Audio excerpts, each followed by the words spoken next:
Good morning, everyone. Hope everybody had a wonderful day yesterday, and I hope everybody's having a wonderful day today. So we are back in Space Engineers. Yesterday we took a little bit of a day off, primarily because the server was having some issues, which I managed to fix. Yay! But, wow, my mic is peaking really hard today. So anyway, so yesterday we were having some issues with the server. It had a massive memory leak somewhere, which I managed to track down and get it resolved. It was actually way easier than I thought it was going to be, which is kind of frustrating in a way. But essentially what was happening was that this vehicle here, this beautiful X-Wing, because of the fact that it was not fully charged up, what was happening was that while in sunlight, it would start catching a charge, and then it would use up all of that charge instantly, which would cause the whole thing to shut down, and it would keep cycling over and over and over and over again. Now, this thing is running several scripts, and because of that, every time that it would shut off, the scripts wouldn't have a chance to fully initialize, and then it would turn back on again, which would cause the scripts to then start reinitializing.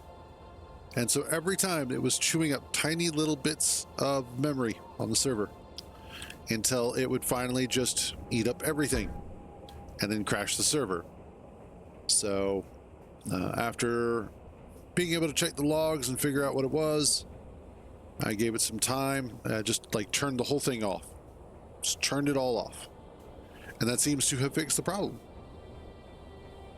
Also, yesterday, managed to find, as I mentioned previously, to find some silver. So we had that taken care of. And what else? I think that was really about it of import on the server. I know Tommy was doing some stuff yesterday, once I got it back up and running and got everything tested. Also went ahead and rebuilt Puncture. It's now up and running correctly, and I even gave it a little bit of color and redesigned its back end just a tiny bit. Although I think I might do just a little bit more here, because this, not quite happy with it. So let's, hey, what's up, Mortibus? Mortibus the Impatient.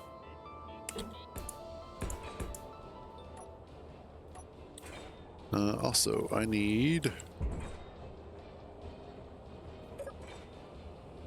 production, assembler, tools.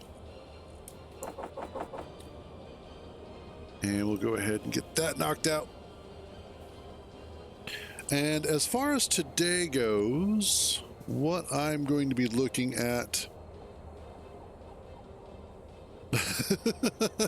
Nice. I need to get some more of the base done and knocked out. Let's see, tools. I'm also a little bit underwhelmed right now with nope, Shift P. A little bit underwhelmed right now with NPC Provider, because the last time that I played it, which was single player, oops, it was absolutely giving me a run for my money, spawning bases everywhere and basically being a pain in the ass. Now, granted, a lot of this may inherently be because of the fact that I had Exploration Enhancement mod working alongside of NPC Provider when I started this. So it could be a residual effect of EEM causing issues with NPC Provider. Let's see, that's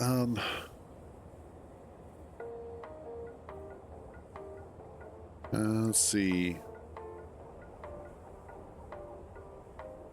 G blah blah blah. NPC call.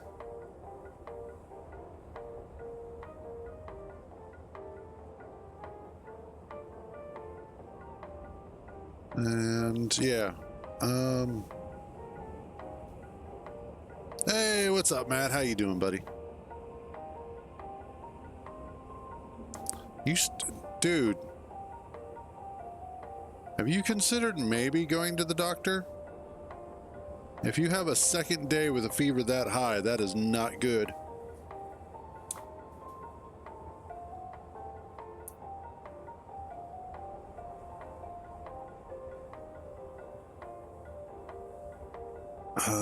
Hmm.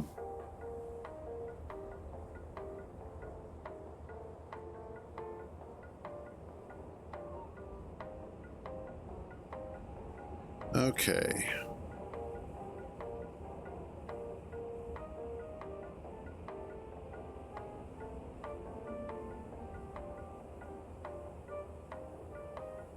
Yeah, cold shower would actually be a good idea too. Help try and get your internal temperature down.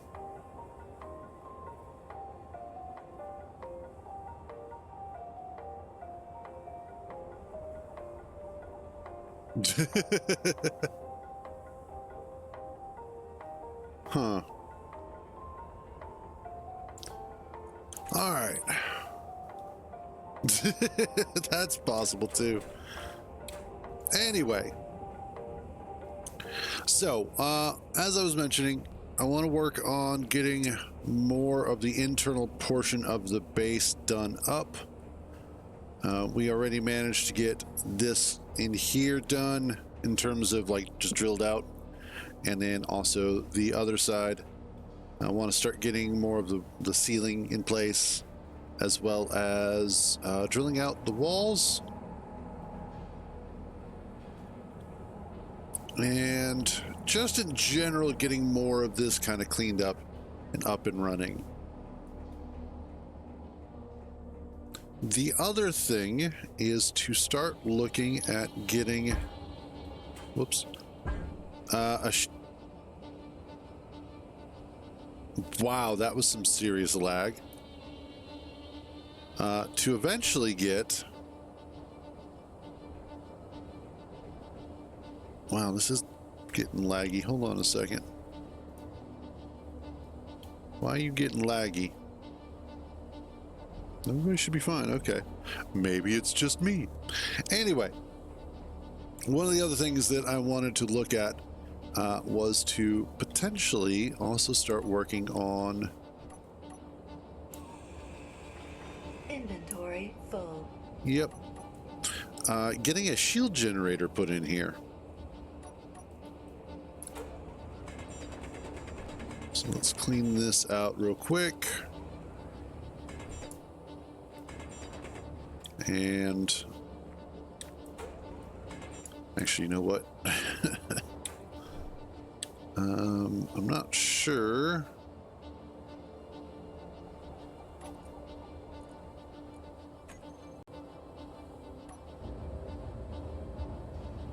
Oh, that's what I'm staring at.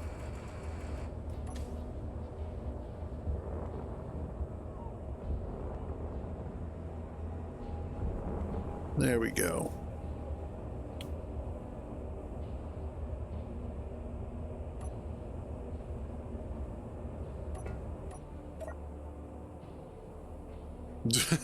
Haven't made it yet.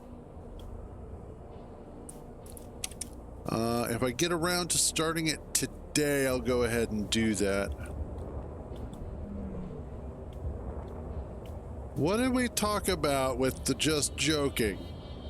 Don't start just joking. That's how shit gets blown up.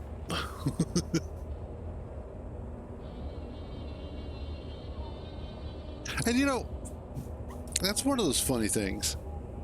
And especially given the way things are going these days in other countries, with individuals who are like, it's just a prank, bro. Oh. You spent the points. I'm going to try and build it.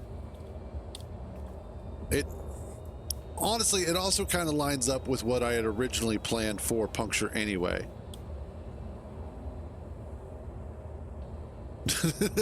No, it's nothing like that.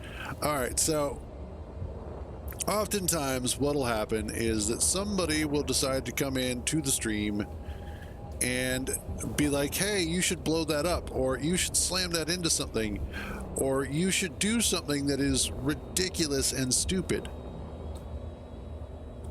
And a lot of people over the past couple of years that I've been streaming have made that not necessarily a mission, but a constant occurrence to such a degree that it becomes an irritant. It's like a little piece of sand in your shoe. It doesn't do any major harm. It's there. You know it's there. Yeah, Hollow's learned. But it's one of those things that because... Aw, thank you for the resubscription, Turnip. But because of the fact that it happens with a frequency that is frustrating, it just becomes a bigger and bigger and bigger problem until it starts reaching the it's just a prank bro sort of stage. I'm sure that when the person thought about it and they were like, this would be funny if, it legitimately was going to be a funny idea.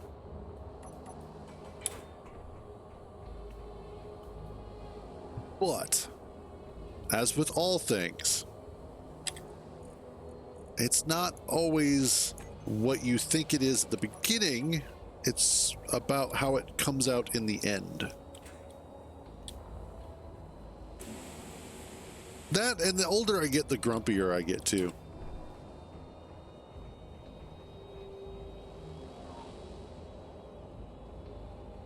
All right, I need...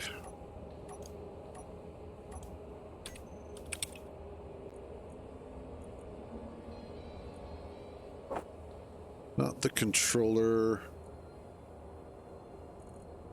I need the emitter.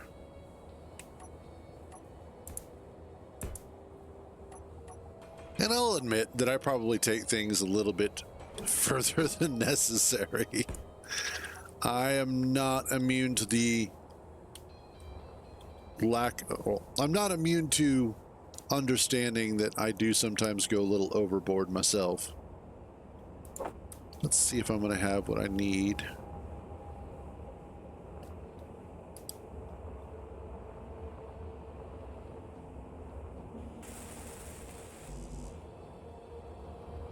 Probably not. I'll probably have to do some more mining of some sort.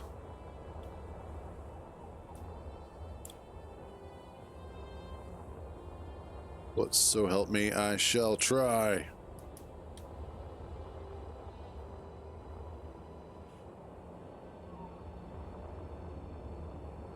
Now, this is one thing that I do like about build and repair over camp, is that it will attempt to weld everything that I already have, not necessarily everything that it needs. Let's actually get a proper amount of inventory going here. So I do like that.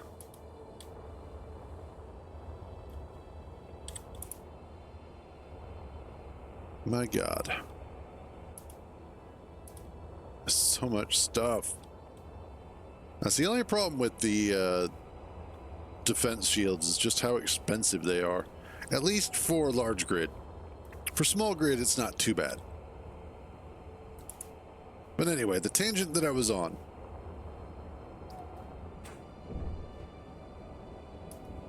is actually doesn't really matter anymore. Anyway, I tend to do that sometimes. I just ramble, especially when I'm doing something incredibly mundane and There's just a whole lot of one or two actions happening repeatedly. But at the end of the day, like, I understand people are people, and I try and work with that. However, sometimes I just want to smack the shit out of y'all. And I am perfectly aware of the fact that I imagine I fall into that category as well.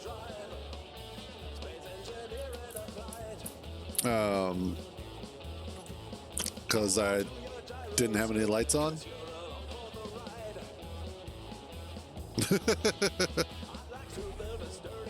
Yeah, just recharging is all.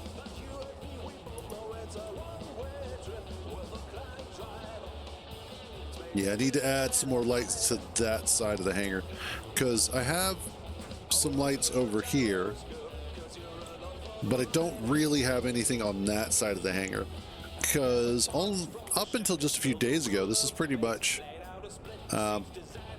like, well, actually no, it's been a little bit longer than that now that I think about it, because Tommy's rover was off in Neverland, which we went ahead and found. I decided to throw him a solid. And while I was looking for specific grids, I went ahead and found his old rover, his original rover, the one that decided to go orbital. Oh, awesome. So now it's just a field emitter and some gravity components.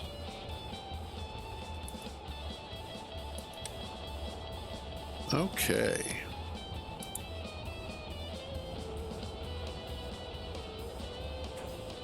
Let's get those started.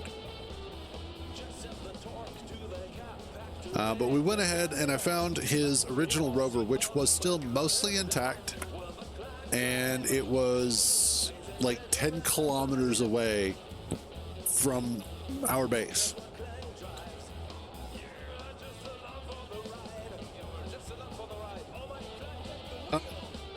Funnily enough, camp does actually do its job right now. It's just that I don't have everything built for it to do that. Yes, unfortunately, Turnip was the memory leak. It turns out what was happening, and when I actually went in and checked the log files, it started to make sense.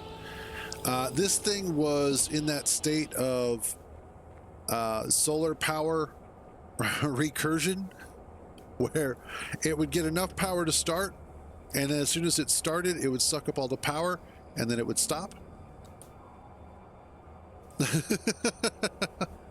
And so eventually what was happening was that every time that it would restart the X-Wing, all of the programmable blocks would come on, they'd start up all their scripts, all the scripts would then turn back off because it would lose power, and it was just biting away, just chiseling away at the memory of the server. And so I just flat turned off the whole grid, the whole X-Wing, and we haven't had a memory issue since. So unfortunately, this guy was the problem.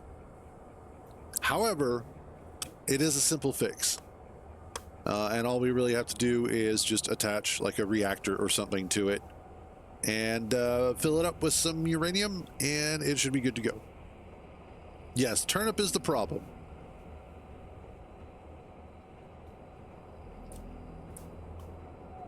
But let's see, how is... All right, I need... Goddamn, I need a lot more platinum. I need probably a lot more gold. Yes, yes. More gold, more gold. Ingots. Yes, I have no gold right now. Plenty of silver, but I also need...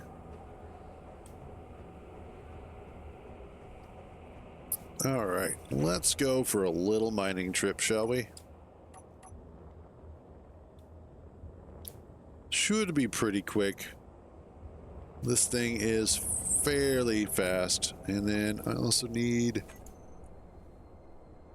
let's do gold. Which where... Yeah. They seem to be. We haven't had... Okay, so I was mentioning this a little bit ago. But I was mentioning how I was a little underwhelmed with NPC Provider. Because when I was playing it in my single-player world, it was spawning shit everywhere. Like, I was constantly drowning in enemy bases and getting attacked all the time. And here, like, nothing's happening. We sometimes get attacked by like 2 or 3 bases, and then that's it.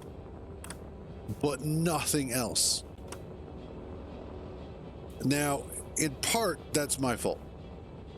As we previously figured out, NPC Provider and Exploration Enhancement mod do not get along. So that one's on me. That one's definitely on me. But still, I was expecting a little bit more. I figured once we got rid of the other factions, they would have started to go ahead and actually, like, drop more bases and stuff. Now, the other thing is that it could be an issue with modded planets. Because before I was playing on Earth, like in single player.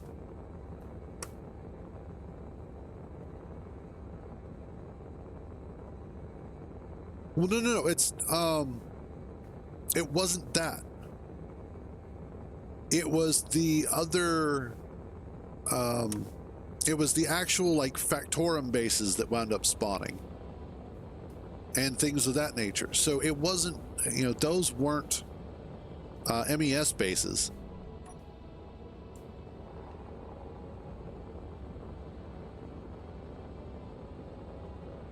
Gotcha. That makes a little more sense.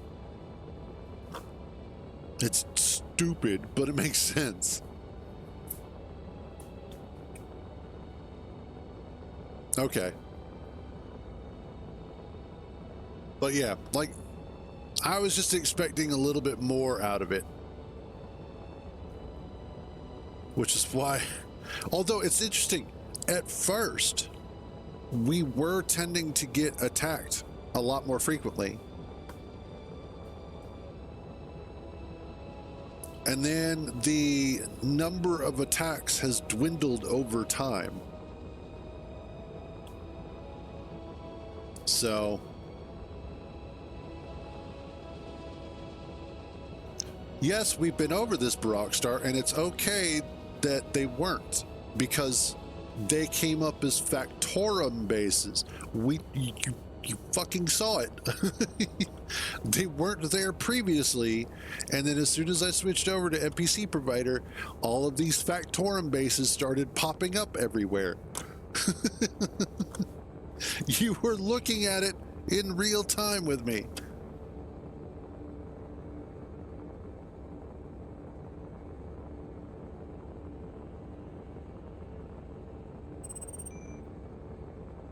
So what you're saying is that I should have also gotten rid of the Danger faction, because I asked about that.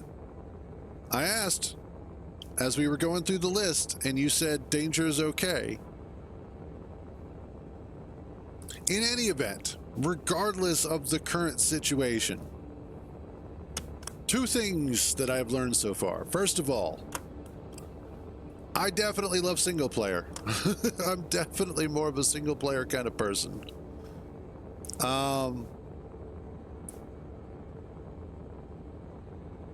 What? Okay. Let's rewind this. There hasn't been a single alien installation on the entire planet. Actually, no. There's been 2 installations. Both of them are damaged. Exactly. Does not play with... I do not. I am terrible at playing with other people. Not necessarily true. I actually do fairly well with my siblings, but that's just because I've been playing multiplayer games with them all of our lives.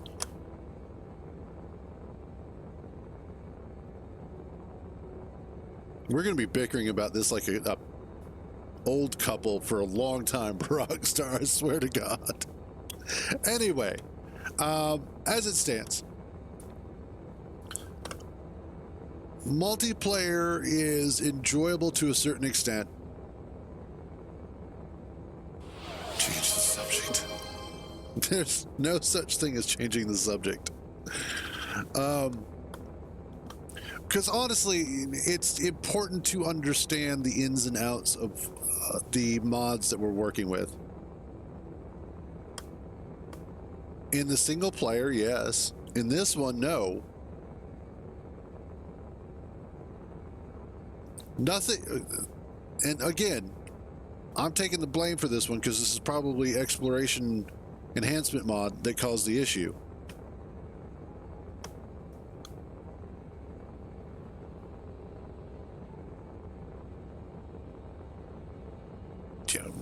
Anyway.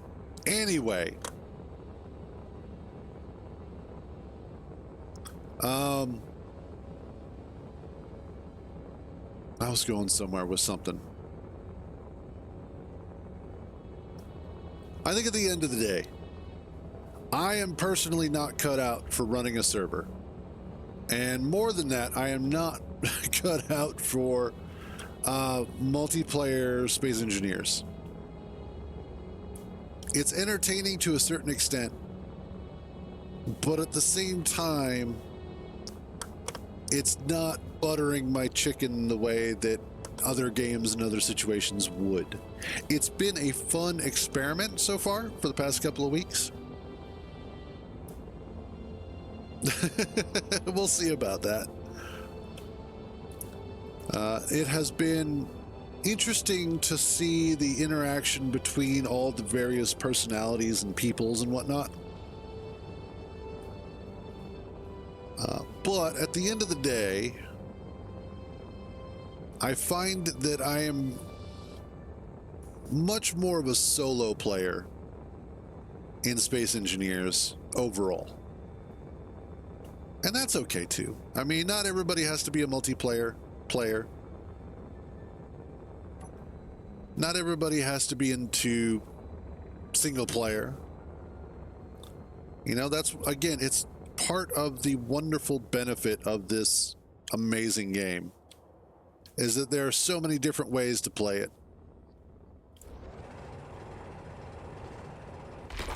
All right, let's fill up on gold. Yeah. Well, that's always the case. It doesn't matter what the game is. I think to a certain extent, it also depends on how well you know the other people who are sharing the base. For instance, and I'll probably hop over to this later because I've been having a lot of fun with it. In Dune Awakening, what was it? Yesterday, we started working on rebuilding the main base that Kintar and I had. Now, Kintar being my brother gives him a certain sort of what is the word I'm looking for? God, he and I were talking about this yesterday too. It gives him sort of an edge above everybody else because we have known each other, well, all of his life. And so we have that level of shorthand between us. We understand each other's natural habits. And the same with Landri and I. You know, her and I tend to understand each other fairly quickly and efficiently. Most of the time. Sometimes we're like, what the hell are you talking about? Leeway, partly, but it's also just, you know, it's just the fact that compared to somebody I have known for, let's say, 5 years, and somebody I've known just a couple of years or a couple of months, partly favoritism, but just, you know, knowing them better, knowing the level and speed of communication between us, it makes things a lot easier. I know how he plays, he knows how I play, vice versa, with Landri. And so it really just does make it significantly easier. Exactly. There's just something about playing with family or with really long-time friends that really kind of helps grease the wheels. And then sometimes, of course, you meet new friends along the way, and you're like, this person gels so well with the general atmosphere and vibe of what I'm used to that it almost feels as if they have always been part of that friend group. And that's always a nice feeling too. And then sometimes you meet a friend who you absolutely adore as a friend. They're a great friend, you love having them around, and they irritate the ever-living shit out of you. Like, okay, I'm gonna call you out on this one. Brockstar, I love you, man. You've been a really good friend for a long time now. Well, for at least, what, a year and a half, something like that, for quite a while. But we butt heads on so many things. Like, we are constantly locking horns over the dumbest shit. And I appreciate it. I love it. It keeps me on my toes. It makes sure that I am not always just, I'm right, you're wrong. And in a lot of cases, it helps me learn new stuff. And I appreciate that. That is a good kind of friendship. Same with Hollows. Hollows and I have been at each other off and on for years now. Still probably one of my best friends.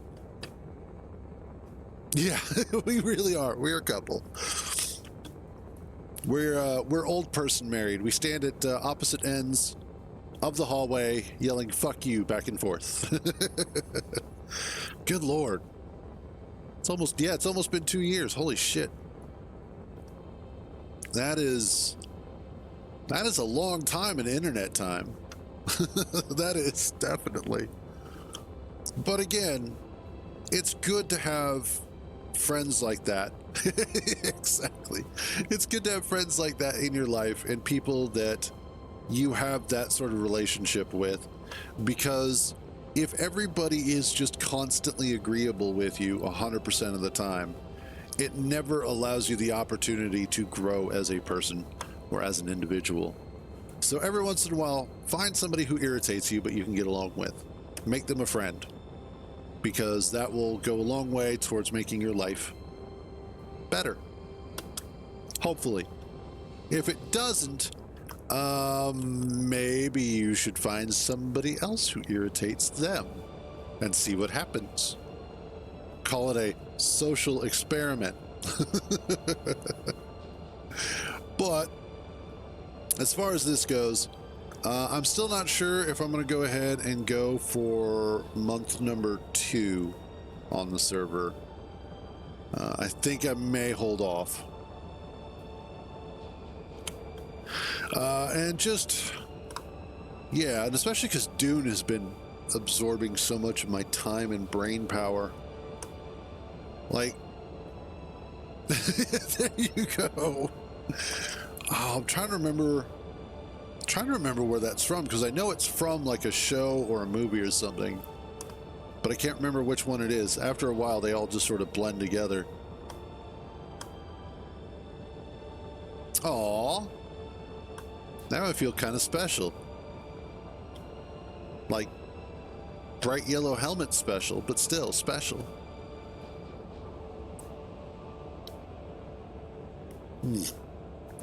Caffeine's so good.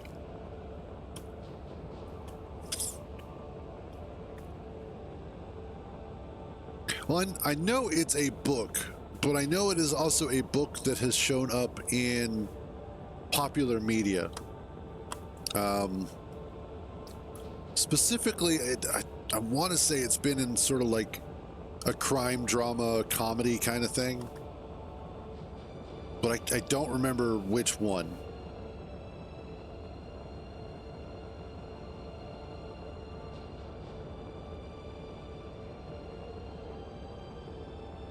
Okay, that's weird. Special.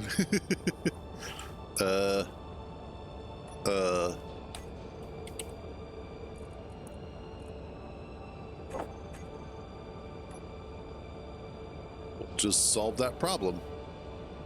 Or not.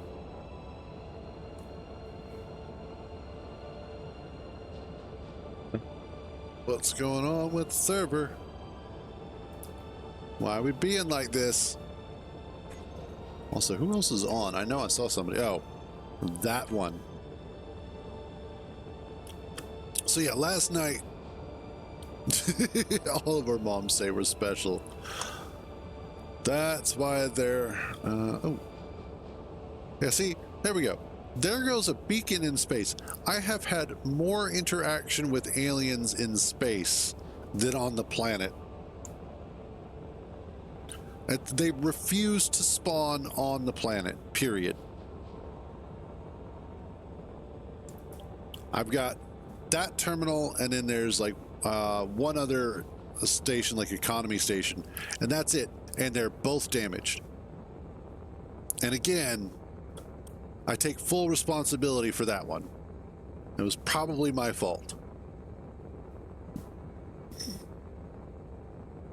Uh-oh. What did you do now, Landry? What did you do?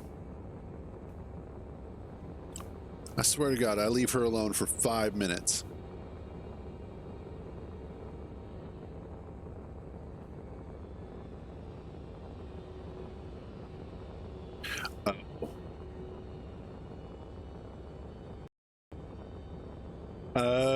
Oh, yep.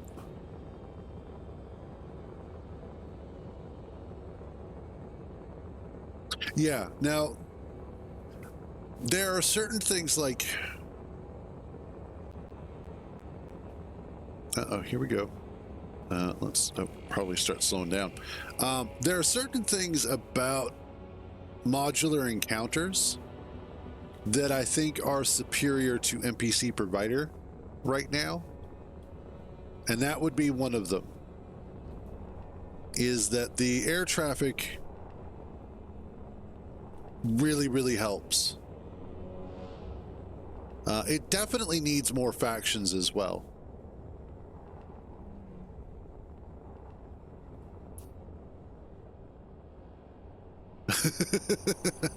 That's the best kind.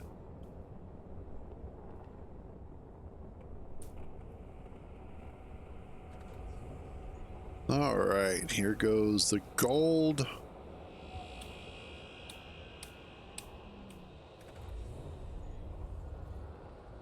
Should have named your version of the pecker as the pickle.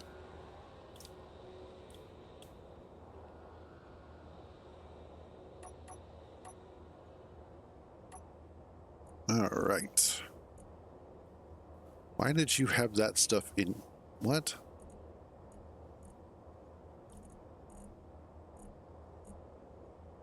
Why would you have computers and superconductors? Oh, well. All right, so that gives us some gold to work with. And that's ingots. That'll be good. Refineries.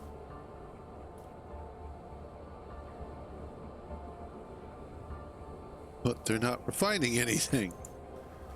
It's probably because it's immediately getting used up as soon as it finishes the refining process.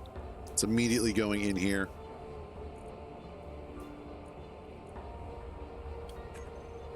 I need to tweak something. Hydrogen bottles. 13. I do not need 13 of them. Let's just set you to 2.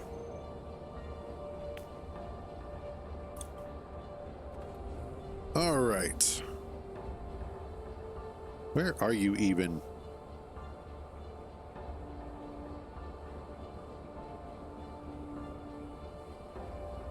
Also, do be careful. There is a hole in the road. Currently working on that. And then I think the other thing that I needed was a buttload of platinum. Which platinum, I believe, is closer. Cobalt, iron, yeah, we're good. Yeah, so it's just platinum that I need right now. A lot of platinum. Yeah, thank you. Yeah, currently trying to get the shield generator put in. Oops. Not that we really need it. We get attacked now like once a day at most.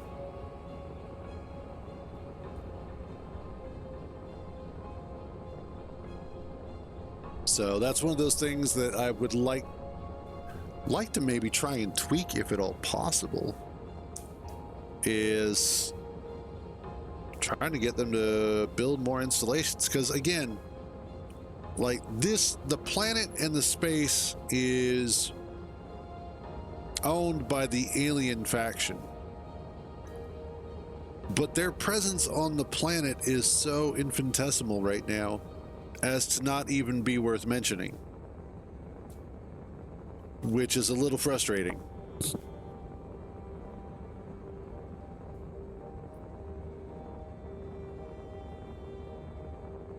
The antenna isn't on. Oh, there we go. Now it's fixed.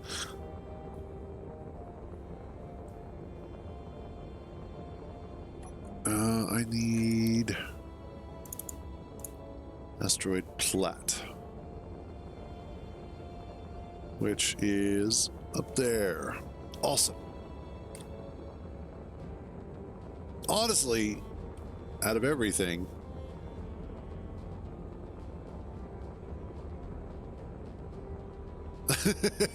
yeah, something like that. I probably could.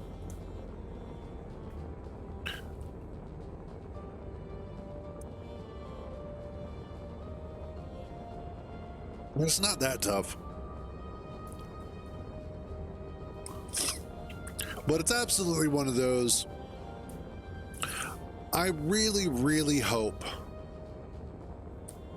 that Keen Software spends some time really developing the NPC AI and systems for Space Engineers 2. Because I would absolutely love to see a more robust system similar to like an NPC Provider meets modular encounter system, as I think the two of those melded together net the best result.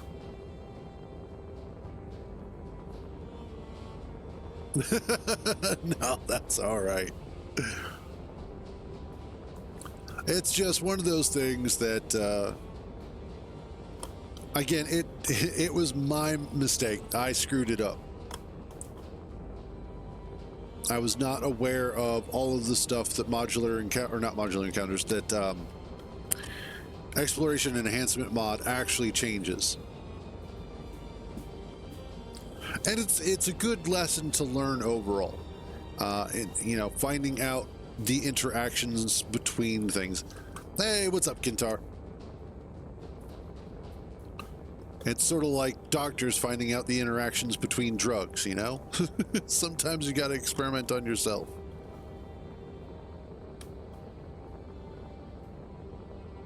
But God, I wish. It's one of those weeks, months, years, lives. Yeah. We're gonna go with it's one of those lives.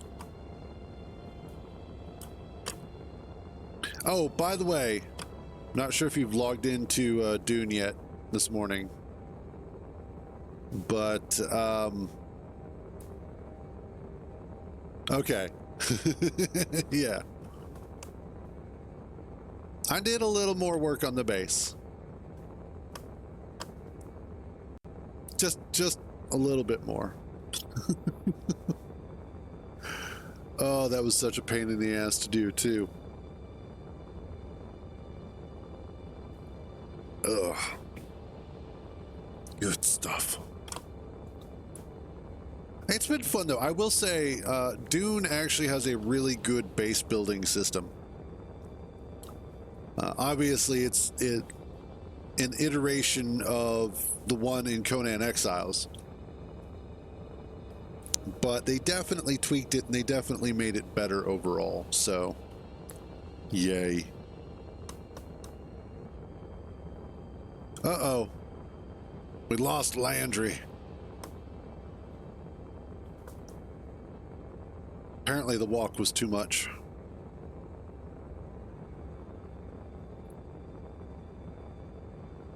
No, that's fair. I do appreciate that you tried.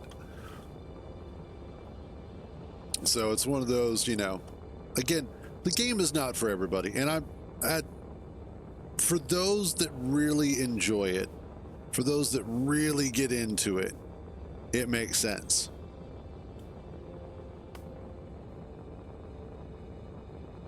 I don't know. Maybe they just really love you and they want you to listen to their music. They're like the Jehovah's Witnesses of the Dune world. I don't know.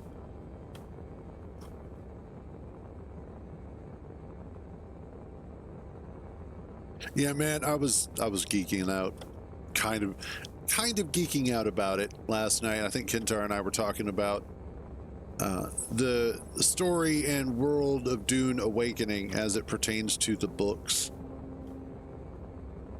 And a lot of what we were talking about was like the various exploration of storylines that they could actually go down.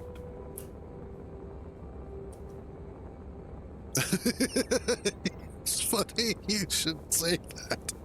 Oh, God. Years ago, my girlfriend at the time and I were heading over to Best Buy to, I don't remember, I think we were looking at TVs. And I was living with her, so I wasn't in the house. And we park, we start walking towards the store. We're still in the parking lot, about midway, big parking lot. You know how Best Buy is these days. And all of a sudden we hear that, "Sir, ma'am, do you have a moment to talk about our Lord and Savior?" And I was like, what the fuck? And then I hear Cthulhu and I whip around and there's Kintar walking up behind us. Just happened to be showing up at the same time. And I was like, what the hell?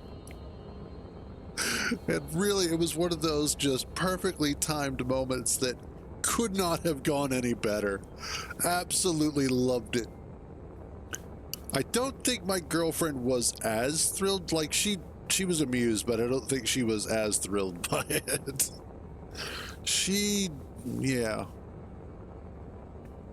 There's a reason why her and I are not together. Alrighty. Oh, yes, that's right. It's in here.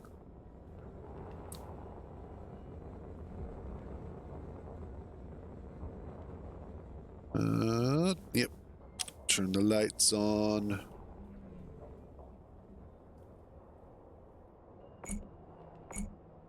Well, fine then.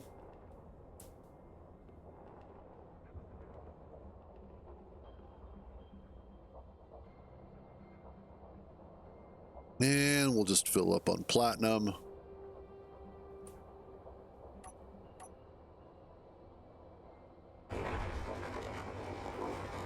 Which is going to take a little while, but that's okay. Actually, it might not take as long as I thought. Won't get a huge amount out of all this.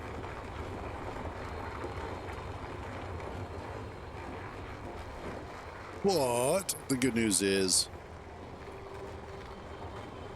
this will hopefully go a long way towards helping out with the constructions. And then I could go ahead and fly out the 150 kilometers necessary to get to the silver. I'm not going to, but I could.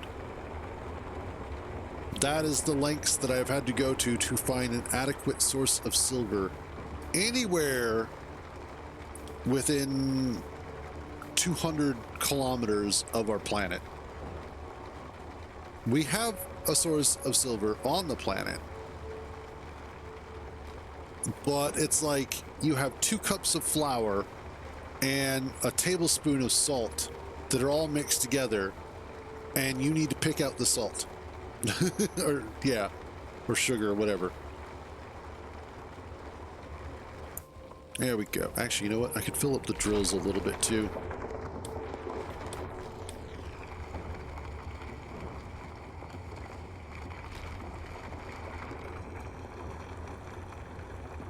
And there we go. Awesome. That is now actually a considerable amount.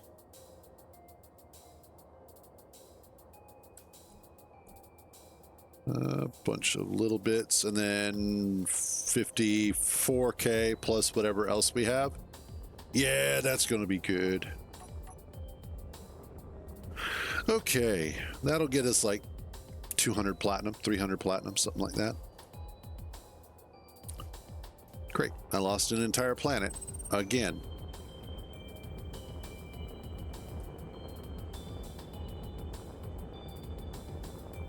All right, let's just zoom on past these guys. Of course, they always show up when I don't have weapons. Then again, I also did not build this with weapons in mind. I was thinking about that. I was like, how could I add guns to this? Yes, although I noticed your silverfish isn't really filling with hydrogen like it could be. It's a little anemic right now. Your tanks are only at about 5%.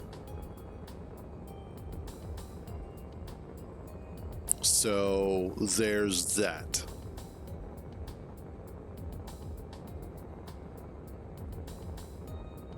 One of the things that I could try and do is to see about adding a conveyor and connector so that you can try and get the silverfish connected directly to the base, because then all we'd have to do is just feed ice to the base, and then the base could help refill the silverfish.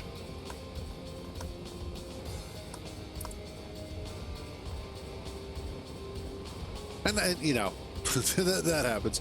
We make oversights all the time. I do it all the damn time. It simply is the way that things are.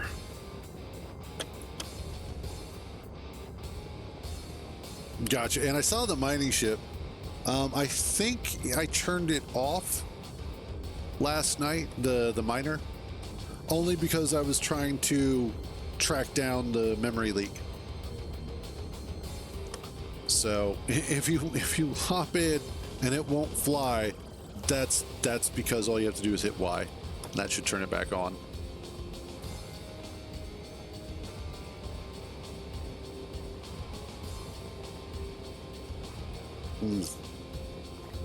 Good stuffs. So, and of course, the slow, uneventful ride back. Exactly. And you know, and that's, I think, probably one of the best things about content creators like Splitsy, for instance, is that he's been playing it for years, for over a decade now. He's been making content for nearly as long. He's an amazing builder, makes really awesome stuff, and still every once in a while forgets something. So it makes you feel a little bit better when you're building a ship and you're like, oh shit, I forgot something. Whoops. Yeah, absolutely, no problem. I also like to make sure that if there's any information that changes about something that somebody has, that they are given as much updated information as I possibly can. And actually, a lot of that stems from my Geek Squad days and a little bit from my EVE Online days. But I got really big into note-taking when I was working for Geek Squad, because every time you work on a computer, if you have one up on the bench and you're working on it, and you would be doing stuff on it. My store specifically, and I had a chance to work at a different store, and this is a great story for just how messed up places are sometimes. But at my store, we went through, and maybe not meticulously, but specifically, we would take specific notes or write specific notes down as to what actions we were taking on a particular machine. So that way, if we left at the end of our shift, but the computer was still being worked on, then the person who came in behind us could still continue the work. And they weren't just redoing things that we had already done with no effect or detrimental effect. And oftentimes I would actually get a little verbose in my notes and write down more detailed things than necessary. But there was an opportunity that I had to work at a different store. They needed somebody to cover because they had absolutely nobody, which was funny. They had a bunch of employees, but all of their employees were full-time employees for other companies. And so they just all worked part-time at the store. Absolutely. Always leave a note. And so when I went to that store and I was attempting to even work on their computers there, they had 4 computers that were up on the bench. They had a small bench. They had a whole bunch of computers that were in the back that needed to be worked on. But because they didn't have anybody to work on them and they didn't know how to take notes worth a damn, there was absolutely nothing I could do to work on those machines because I didn't know what they needed or where they were at within the process, because nobody there ever took notes. I think a lot of it was that they just assumed that everybody that worked there knew what was going on because they all, that was their store, they worked there. And anybody new that came in was going to have to play catch up. So because of that, they had a whole bunch of machines that were there for 2-3 weeks that hadn't been worked on because they had nobody working on it and they had no notes. And the supervisor of that store, the DCI as we called it, he offered me a job after my shift because I just worked there for like a morning. And he's like, if you want to move here, we'll go ahead and take you. And I was like, no, thank you. In hindsight, I probably should have. Because it was not long after that I left the store I was at. Actually, it was not long after that I just left Best Buy. But the biggest problem was really just they had no idea and no clue what was going most of the time. And because of the lack of notes, it almost made it impossible for anybody to do anything. And thus, and this is something that a lot of IT professionals learn, and this is not just because it's good practice for your coworkers, but also because of the CYA, or cover your ass thing. If you're in a scenario where lots of information can mean the difference between you getting in trouble and you getting a promotion, you will go ahead and write too much information. Because at least then you're not getting fired. At least that's the way it should be. I've known some people who are like, I don't care. They can go ahead and fire me. I don't need this job. It's like bullshit. Yes, you do. All right, that takes care of a whole bunch of gold, whole bunch of platinum. And we can start getting that taken care of. Oof, 70,000 platinum. That's like It's like 5 whole bars of platinum.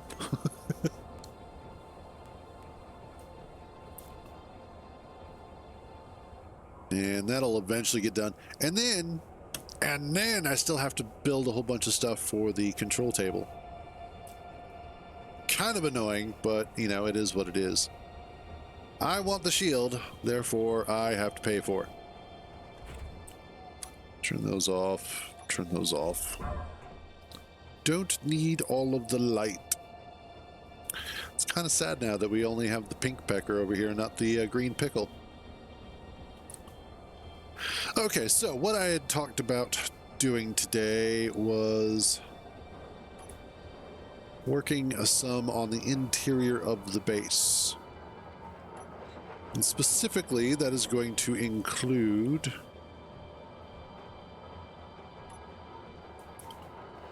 extending the hallway back.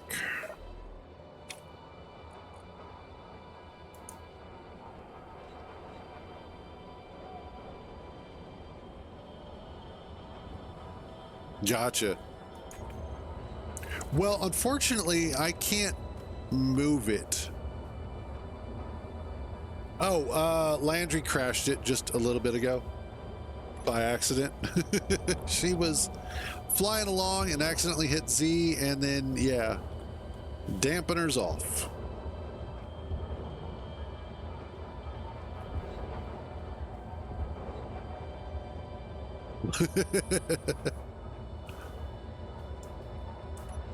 Everybody makes that mistake once a week. But yeah, I don't think I actually have access to fly this. Yep, no. So the best I can do is actually try and pipe it up. Which... we have a connector there. And a couple there. I might be able to figure something out. Ow. Fuck you, wall. That I have placed there myself. Alright, Brockstar, have a good one, buddy. As always, thanks for stopping by.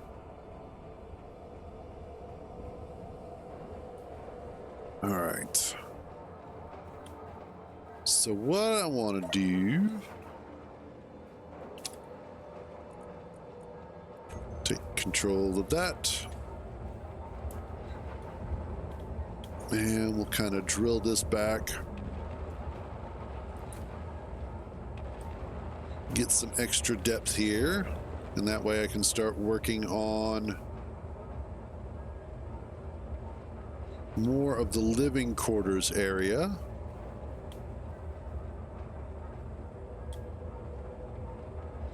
Oh yeah, I absolutely could try and do that.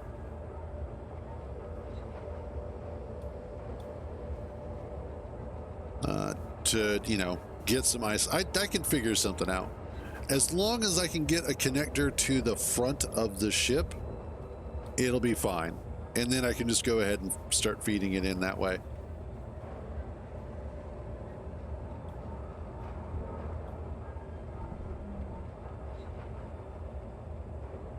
But let's get this done.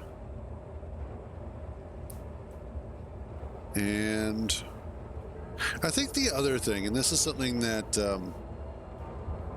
that just happens over time, is that personally, I think I'm reaching that point of burnout again with Space Engineers, which is why I've been having so much fun with Dune Awakening, because it is, you know, something entirely new. And there's still a lot of that game to explore and enjoy. With Space Engineers, it often comes down to basically just doing the same thing over and over and over again. Even with mods, like the last time that things were really kind of different was with Industrial Overhaul, when we did that playthrough. And that one was a lot of fun. That one was a huge amount of fun. In fact, I would actually enjoy going back and revisiting that one with a little bit more of the drone experience that I have to try and come up with drones specifically for bringing materials from certain mining areas to others. And you know what? Yeah, I think I'm just at that point. Honestly, I think I'm just like, you know what? I really don't want to do this right now. Oh, and I hate that feeling. I hate that feeling because of the fact that I know it's frustrating for everybody else to sit there and have to deal with. Like, oh God, here he goes again. He's going to switch games. Yes, he is. Because I'm looking at this and I'm like, I have ideas on what I want to do, but none of them I find interesting. None of them I find appealing. It just is like, okay, I'm doing more work on the base. I'm making another vehicle. Actually, how far along is this? Still have quite a ways to go. Where are we on the field emitters?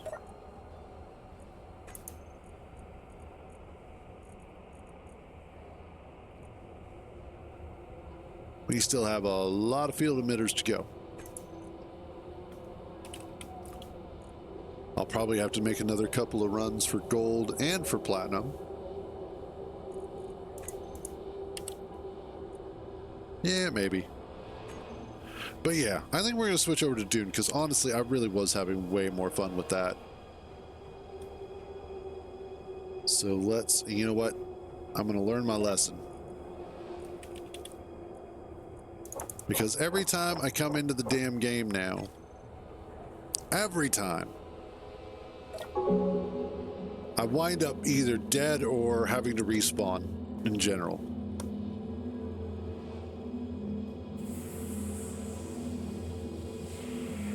Yeah, fair enough. Yeah, sorry about that. It's just one of those. Like it's. I can only play a game for so long before I need to switch it up a little bit. That's true.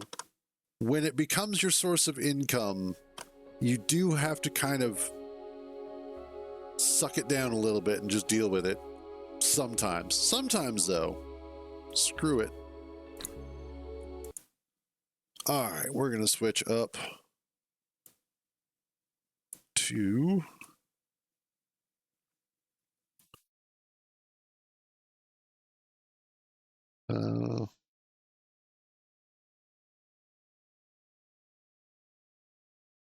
Dune Awakening, not with a capital W, you moron.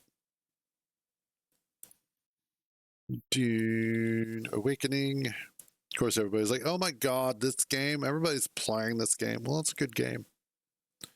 No, I said, God, I hate this. So I go to update the information in OBS and I say, you're switching category. And it goes, okay, I'm switching category. And then puts me right back to the one that I was just in. And it's like, why are you like this?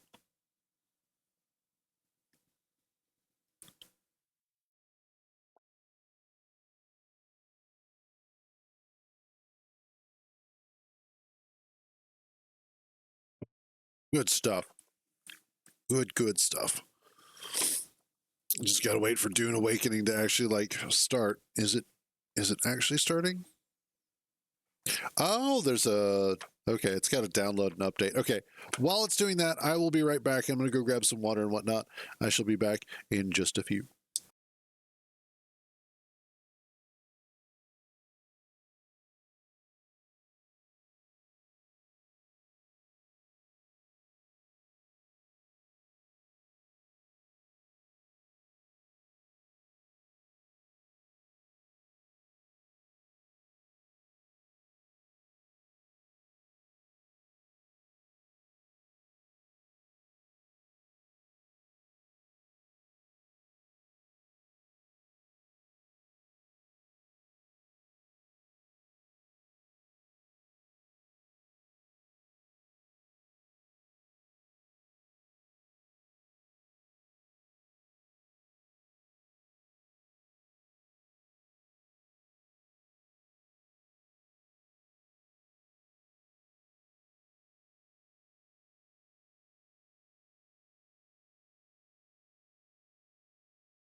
Okay. And launch.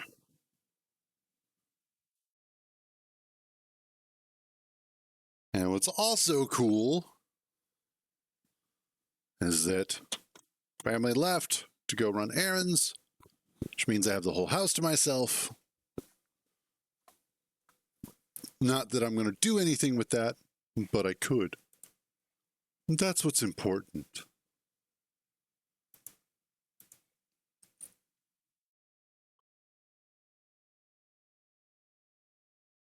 Trying to figure out what that. So one of my videos on YouTube absolutely blew up, and I don't know why.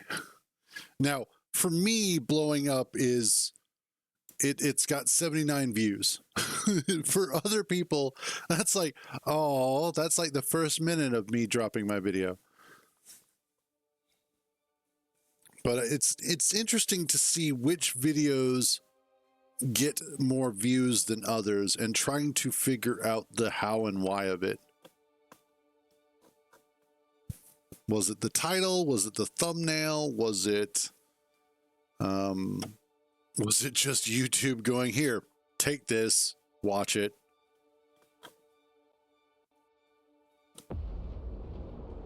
I am so tired of seeing. Honestly, I wish more companies would go ahead and do the whole, okay, you've watched this like 20 times, you don't have to watch it anymore. That would be nice.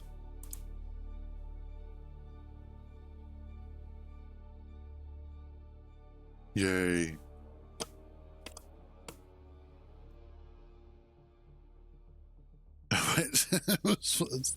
Looking at the sandworm last night was funny. I was on here, I was working on the base. I was up on top of the hangar, and I happened to notice the sandworm popped up fairly nearby, and I went and I looked, and it was coming right towards the landmass that we're on. And I looked down, and there was a dude on one of the sand bikes that was hauling ass away from the sandworm towards the base. He got up on the rocks, and the sandworm just like looked really annoyed. Honestly, I don't think I've ever seen an NPC look that annoyed before, but looked really annoyed and then wandered off. Well, after it wandered off and the worm sign went away, the dude rode right back out to what he was doing. And then about a minute or two later, worm popped up. Dude started riding back. And I was just standing up there watching it the entire time. I was like, this is probably one of the most entertaining shows I've ever watched. So, I went through and rebuilt the entire hangar last night, or yesterday. In fact, I did most of that on stream. Did some more work on it. In fact, Kintar and I were working on it yesterday after the stream. And underneath originally wasn't anything here, except it was going to be open area. But I was dicking around with some of the building shapes and put these jutting sort of, I don't know what you would call these, patios of sorts. But they jut forward and they're hollow. But then on top of that, I also wanted to make them look kind of industrial. And so I took the windows from the same set and put them in here, and now they look like heat vents, which I'm really happy with. And then on top of that, because of the fact that it's hollow, not to be confused with hollows, underneath of here is also our vehicle bay. And where I went ahead and stuck the refineries. Oh, sweet. I actually need to make more of that.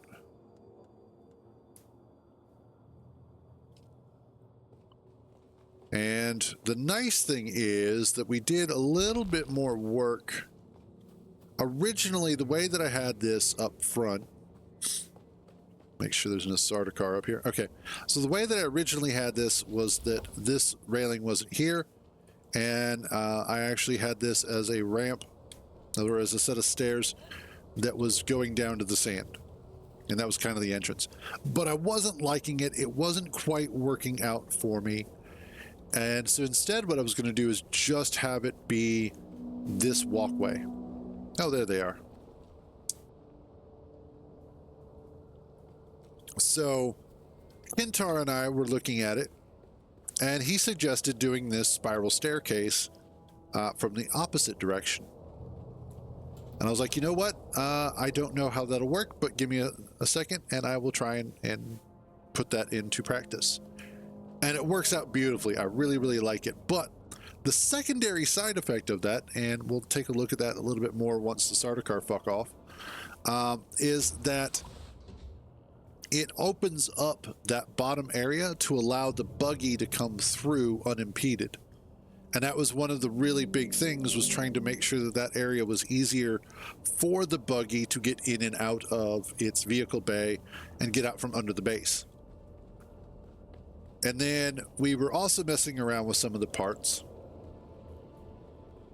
And specifically, he has the Caladan building set, which looks very similar to and works incredibly well with the Atreides stuff. And so we were messing around with some of the parts, and he put in these rounded walls, and I was just kind of messing around with their positioning and everything, and decided to make it look like columns that are actually supporting the entire thing.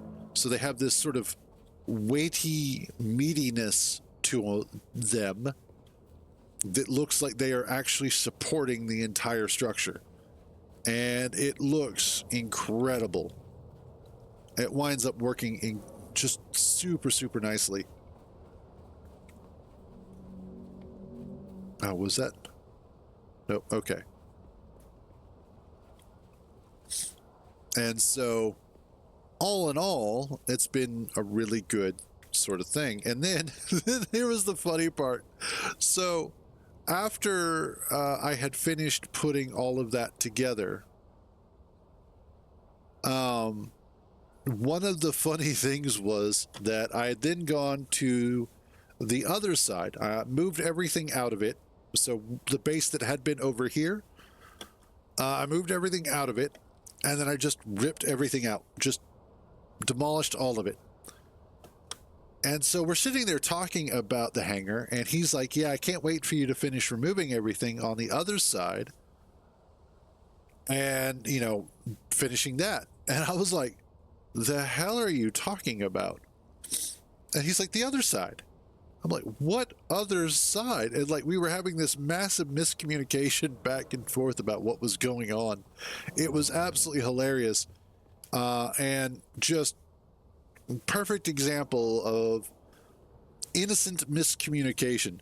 And I was like, dude, come over here and take a look at this. And he finally did and realized what was going on.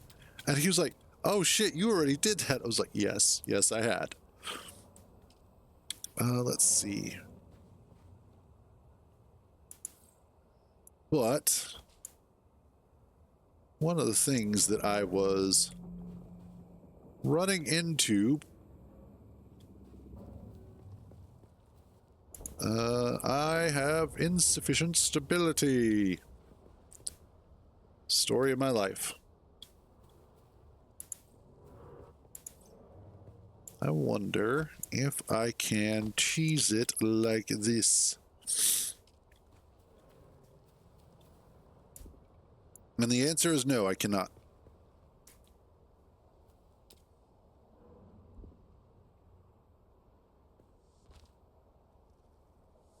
But I can cheese it like this. No, I can't. Well, maybe.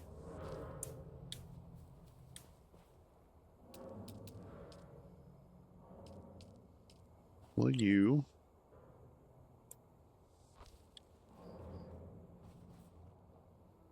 That's Kintar was messing with that. Okay. Yeah, because that's the Caladan Castle rounded castle. Passel. What's that Passel? Caladan Palace rounded wall.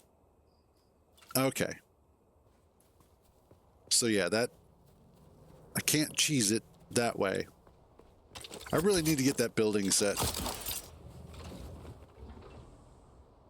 But anyway, so the other thing that I did last night was that I extended our claim. And let's get over here. I had a devil of a time trying to get this to work because part of the problem is that when I first claimed this area, I had claimed it up there. And there's a little ridge, mountain-ish area. And so because of that, the actual claim does not go all the way down to the ground, which is kind of frustrating. And there's no way to use the vertical stake to try and claim underneath of where you are. So I can't get that terrain back. Now I could technically go ahead and demolish the advanced subfife controller, but I would lose all of the claims that I have already made for the extensions. And I don't want to do that. And there's no guarantee that the new placement would be adequate enough for everything that I want to do. So I just kind of have to suck it up and deal with it. So that's why I created this bridge to go over the top so that I could start building over on this side. So if we come inside of here, through this beautiful big door, we've got our medium cisterns in here, which, let's drink. And then I plan to put furniture and stuff in here. I can't wait for more decorative blocks. I will be so happy with that. But you get a nice view out of the hangar. So that way you can sort of stand here and watch thopters come in and out, that sort of a thing. And then on this side, you have a pretty good view of the desert. And idiots over there. The NPCs over there. And then this, I'm not sure what I'm going to do with this area yet. I like it because the rock here acts as sort of a central column. But then I went ahead and I put a double door here, so I don't know what's going to be on the other side of this yet. That's kind of how I work sometimes, is I just start building and then seeing what feels good and what doesn't. But some of the other stuff that we did, or that I worked on last night, because I was up late. Actually, I went to bed kind of early-ish. And then I woke up, I think it was like 1 or 2. Oh, no, I already have the Thopter hangar in here. That's what this is.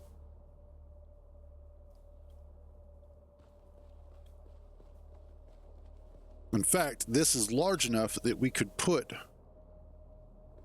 both of our Scout Thopters in here without any issue.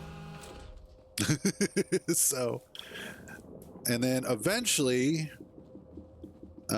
we'll see about getting a carryall in here if possible. We don't know how big the carryall is yet. So it's one of those, it's kind of a wait and see. But I'm hopeful that this will be large enough for it. If not, another redesign. And honestly, I hope, and this is terrible to say, but I hope that that guy's claim goes away soon, because I want that space. As if that goes away within the next week or so, I can go ahead and claim that and extend this base out farther, and that'll give me more room to extend the hangar should I need it, and specifically should I need it for the carryall. In fact, if that guy's claim goes away and I can extend this, I will just create a secondary chunk of the hangar specifically for the carryall. Oh, spice blow somewhere. It's kind of hard to see through the haze of dust and debris. Oh, looks like spice blow out that way. Northwest of here. Nice.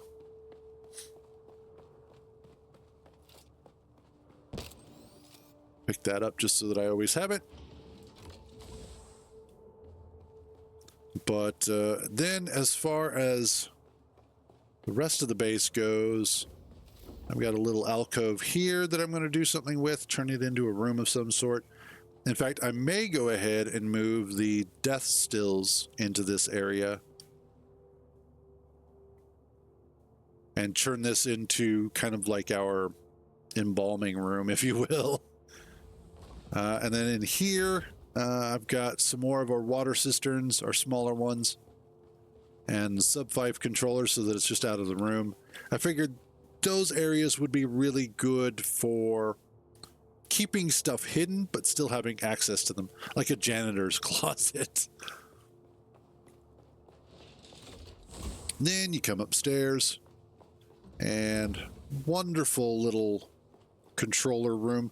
I wish that there was consoles that you could place down as decoration. If there are, I haven't found them yet.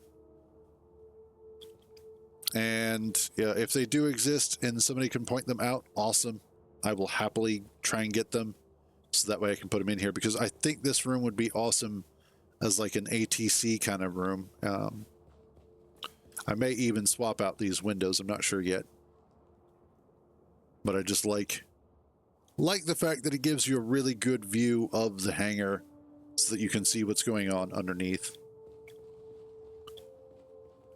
And then we've got the sort of production room with all of the various machines in here. A little bit of decoration. Sort of stuff that I really enjoy. And then I had done up a bedroom in here for giggles, because I really didn't have much of a reason to do anything else with this room at the time. And I wanted to go ahead and make the base feel like it's something that is livable, like people actually live and work here. In fact, that's probably what I will do with that secondary section down at the end, is start leading that into more personal quarters, because that's stuff that isn't necessary for the gameplay side of things. You don't need the bedrooms or anything like that, but I would still like to make those to make the base feel more livable. And then I also went ahead and put together this sort of viewing area up here. Played around with a couple of different roof placements until I found something that I was happy with. Kintar actually put these down. Or no, I did. Yeah, I did, because I needed them for the roofs. But it gave this area kind of a nice feeling. And sometimes, depending on where you're standing, it becomes water sealed. So that's kind of funny. But that's what I mean by enjoying the building system for the game, is that there are lots of little detail-oriented things that make it enjoyable.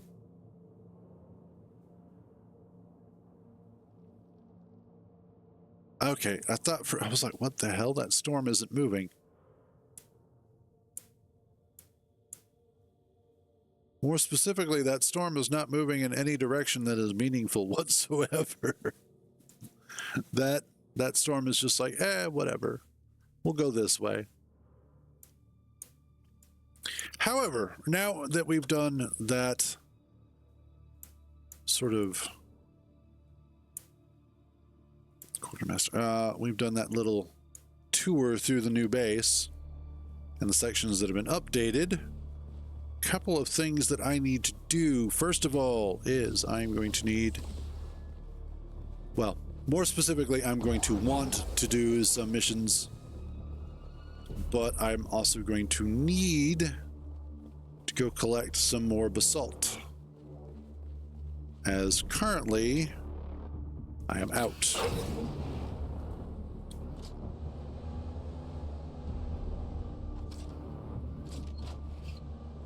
Yeah, that is really easy to just turn this thing around. Cool. So, well, fine then.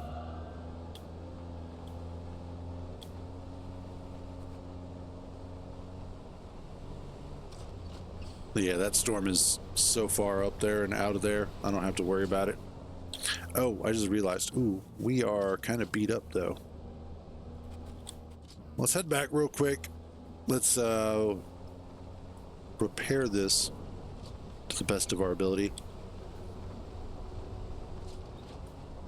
Oh, and this is also what I mean about being able to get this thing in here easily. It was a little bit of trial and error, but we finally did it to such a degree that it feels comfortable to get in and out.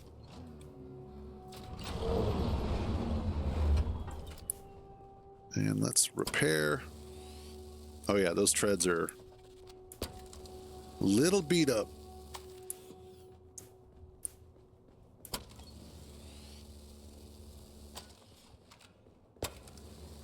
And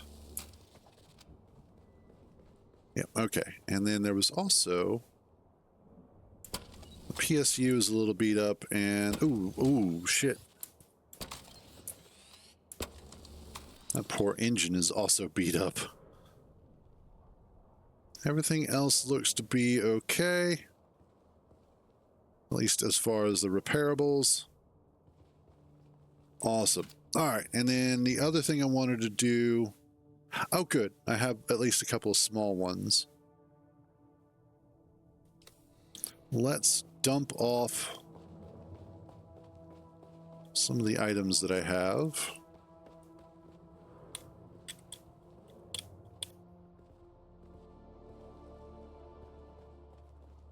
And then, what are you? You're nothing. Okay, got it.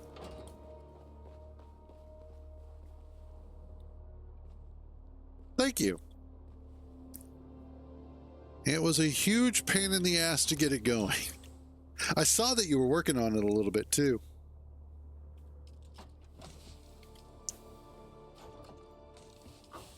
Which, I went ahead and I added some supports, so, yeah, no, that's fine. Where are all of out? Yeah, here we are. Actually, hold on to those just in case I need them. Yeah, I saw that you were starting on it. I went ahead and added some support structures, so we might want to try finishing it later just to see if we can.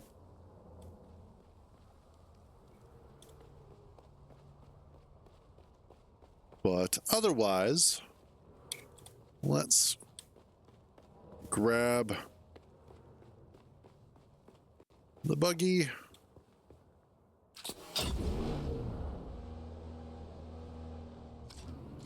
And let's go get some basalt.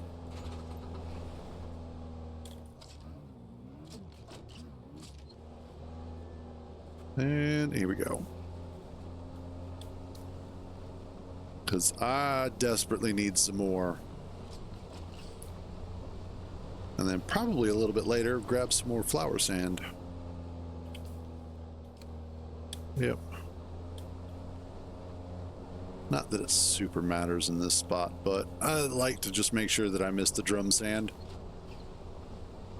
Kintar, on the other hand, he's like, screw it, I'll drive right into that. Piss off the sandworm, it don't matter to me. I think that's a new one. Yeah, that is a new one. I don't remember seeing that the other day.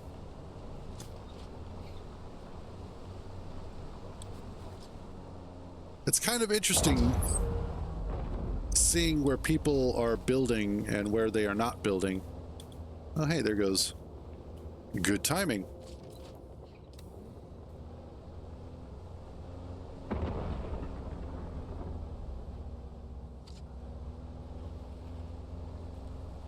And let's go.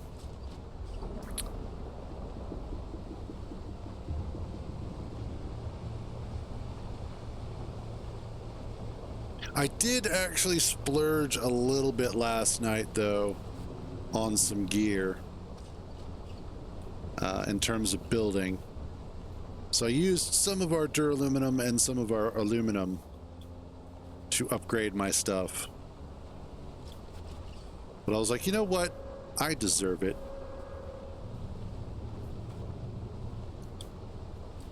I'm a hot single Ixian woman in your area. So I deserve a little special present.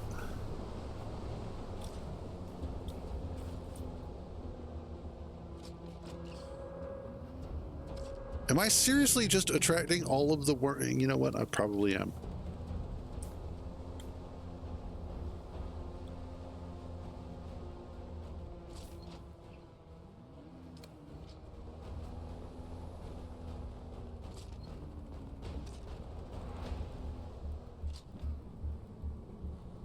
Thought I heard.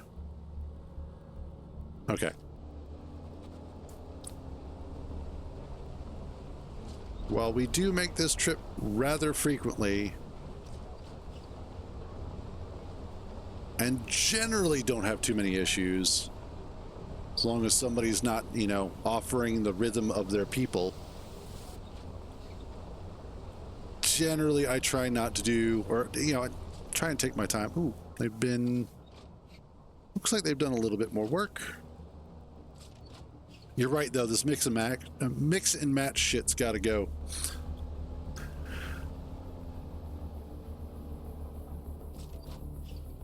Well, that's a cool-looking base. It's cool to see that they've been doing work on it. I wonder how many people are working on that base.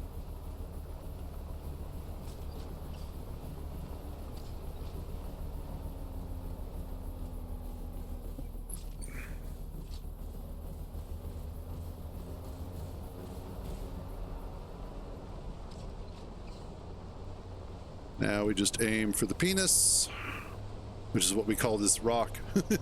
It was just an easy descriptor so that we knew what we were talking about. And we're guys. We're dumb. We do stupid things.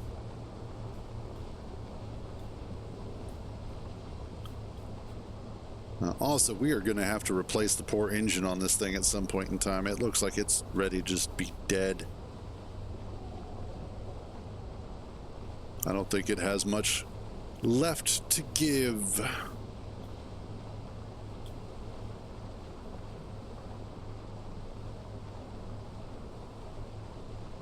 What? Just come on down here.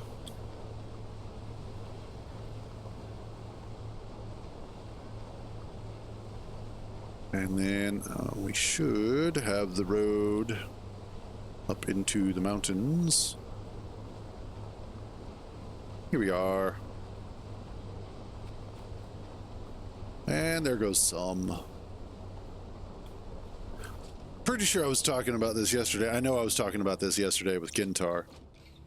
But we were talking about how much fun the act of collecting items actually is. In that it feels like it is an act of work, like you are actively doing the thing, but it doesn't feel like a chore, at least in general. Of course, we were both like, yeah, but we're pretty sure that there's somebody out there who's like, oh my god, this game is too grindy. Which, you know, fair enough. Especially early game, it does feel like it could be potentially a little grindy early game.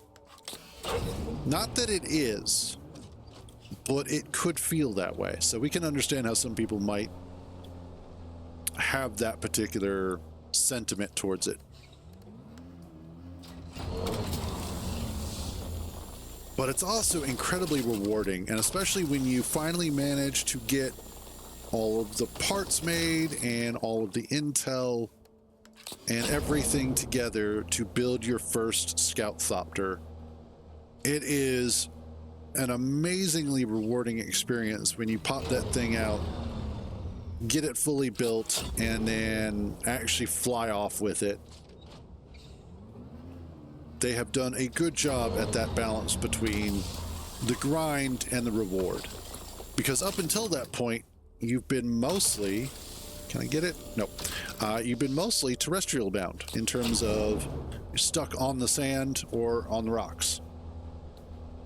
Your sand bike, your buggies, that sort of thing. And so you're constantly at the mercy of worms on the open desert. So when you finally get the chance to fly and to get above it all, it is an amazing feeling. It feels worthwhile. Oh, damn, you've got all sorts of crap in here still. You've got all this stuff still in here. Oh, Jesus, I should have checked before I left. Oh, well. That's all right. I don't need a huge amount of basalt, just more than I currently have.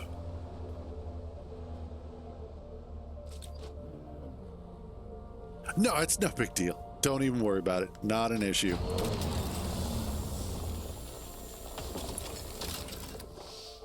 Again, just needing a bit more is all.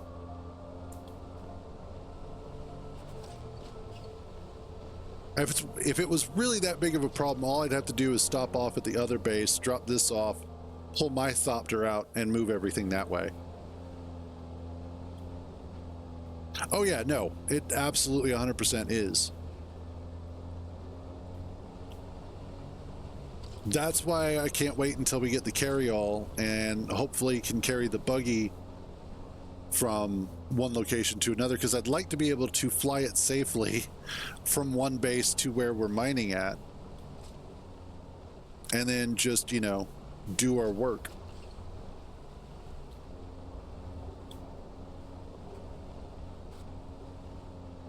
Or, you know, like, have the buggy at one base, fill it up, and then just grab the carry-all, bring it over to collect the buggy and fly it back.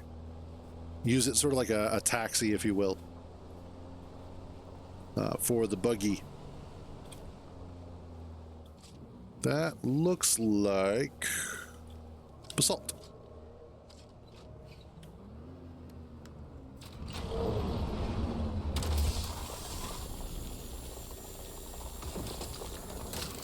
There we go. And the other thing that we were talking about, and I had mentioned, was that doing this sort of thing solo in the buggy doesn't suck. Switching from driver's seat to gunner seat, if you will, is surprisingly quick and easy. And there isn't like a huge delay between the act of driving and the act of mining.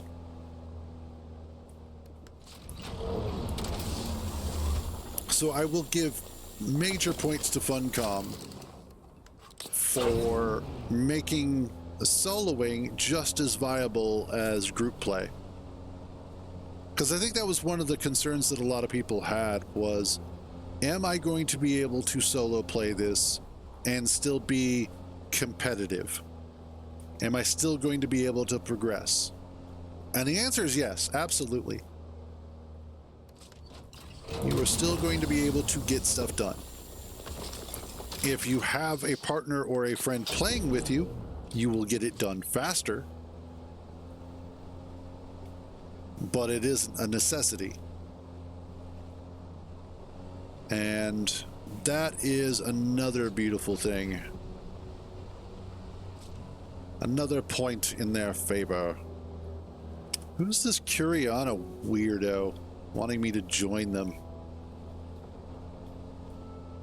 It's probably a stalker.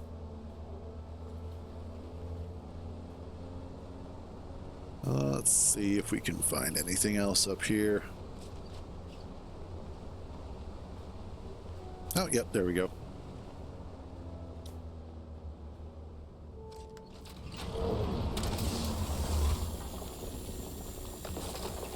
There we go.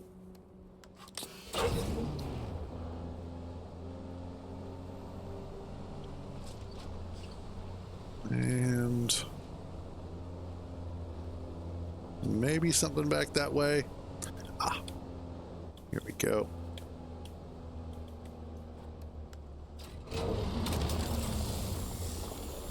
Some of this. No, Jesus. A wild Kintar appears. And now he's carjacking me.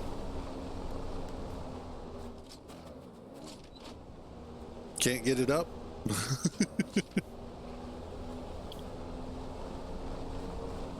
Well, it was fun while it lasted, boys. But now I think it's time that we go to Shai Hulud.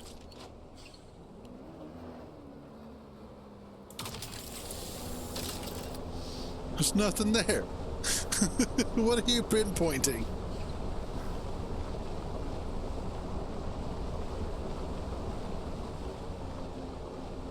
Ah, I see what you were trying to do.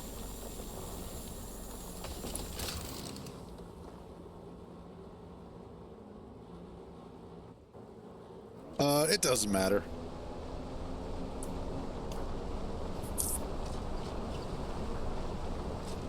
Honestly, how are we doing here? Oh god, yeah, I've still got plenty more room. I had already come through this way, but stuff may have respawned already. Back up, back up.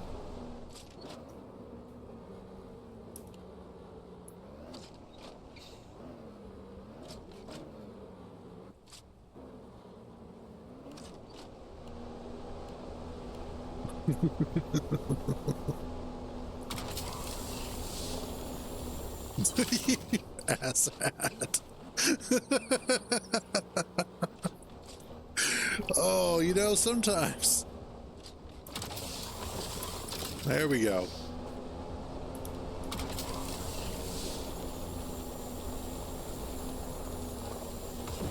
Ha ha ha ha ha. I still got it. One of my other favorite games to play when we're out here mining is that sometimes I'll find, you son of a bitch. Oh, still got it. One of my other favorite games to do is while we're out here, we'll be looking for aluminum. And I will just randomly see like a chunk of fuel cells.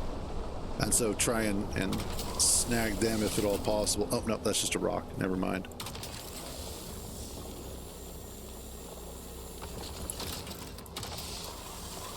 Of course, he's always driving past him like, no, we can't stop for fuel cells. And I'm like, the fuck we can.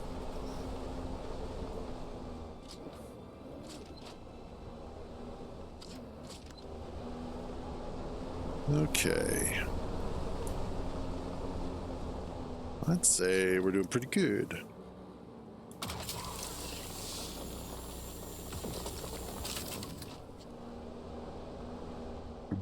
Let us... Oh yeah, I can't drink water like that. But I can't drink like that.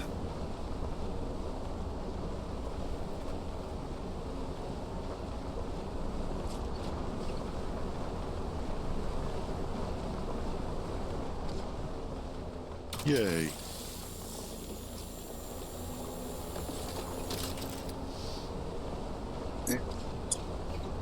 Oof, that was weird. Sometimes it does some weird lighting things as you move from zone to zone.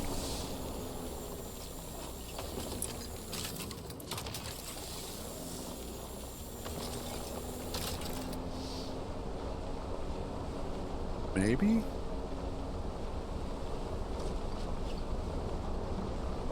No, that's just a rock. Ah, but there goes some.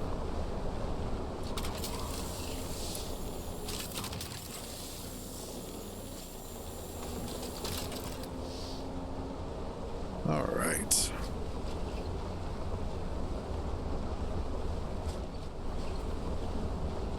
Ooh, nice. And Let's see what we're at. Honestly, that should be fine. Let's get maybe this one and then head back.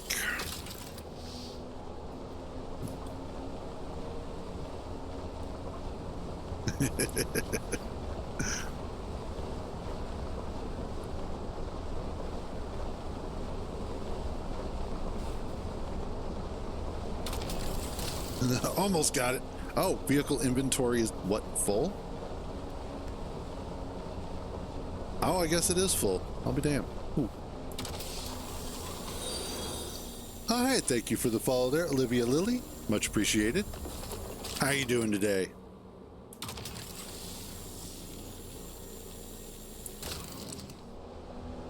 Awesome. Glad to hear it. Give me the basalt. There we go. But wait, there's more.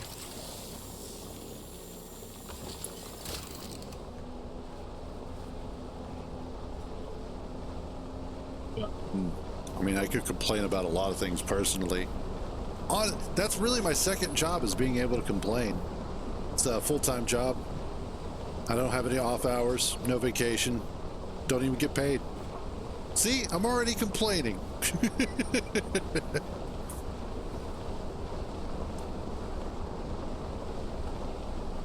Whee! Oh, extra basalt.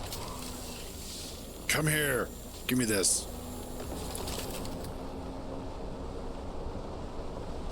Okay. Ow. You would do that just as I switch. I think we're about full, though.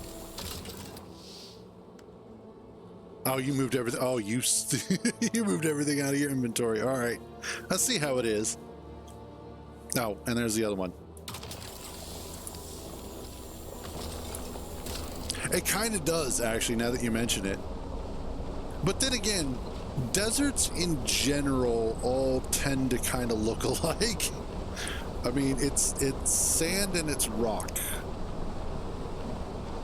And then you just kind of change the colors a little bit to fudge which desert you're in, and that's about it. Now, I wonder if there is a scientific reason for why sand, which is just silica, but why it all generally tends to look the way that it does.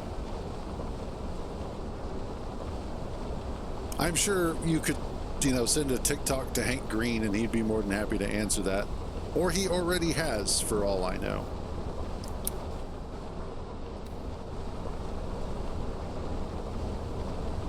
And up and away. No, actually I do all the work myself, but thank you for asking. Aw. Well, glad to hear it. But yeah, I do all my own work. I did go to art school for 2 years, so actually, that's a rock.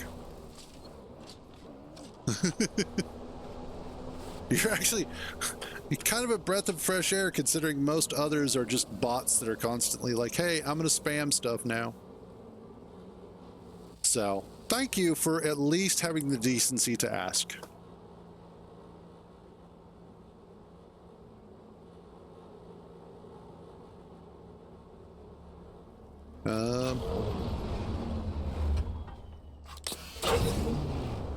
Okay, that was something.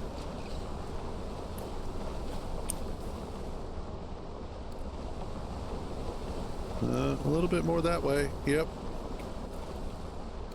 Oh, you are playing with the worm now, aren't you?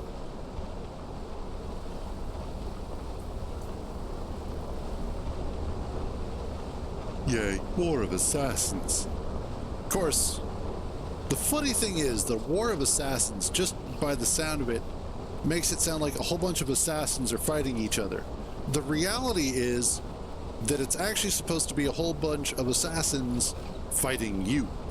So, it's not really a war of assassins so much as it's just a war with assassins.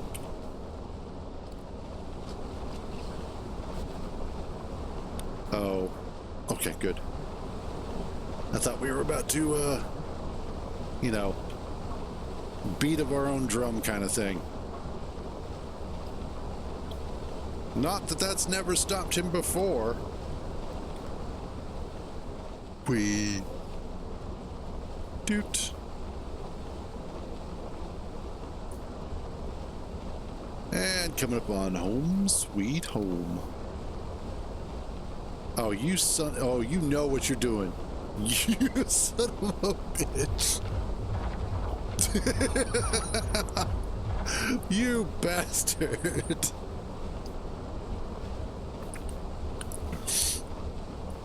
Oh. And of course, just our luck, we'd be like almost all the way on, and the worm would be like, oh no, I got this one. Mine. And we're home. Awesome. Alrighty.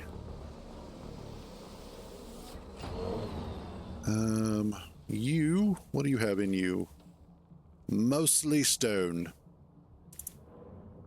Buggy. I can get some of this moved out at least. The nice thing is that Basalt doesn't have a whole lot of mass.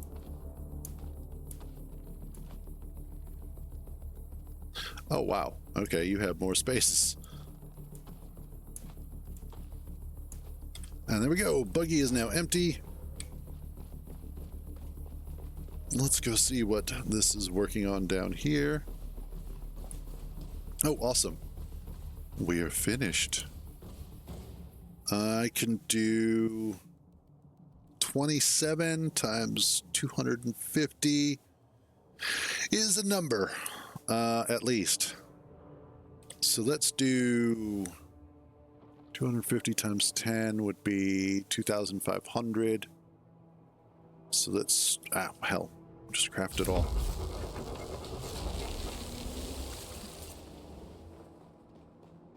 Lord knows I'm going to need it. Because I can't stop myself from building more and more crap.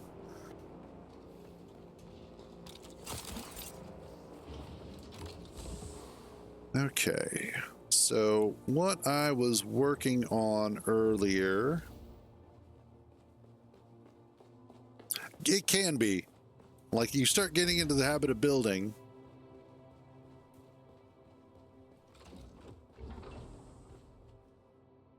But this is where we're working on next.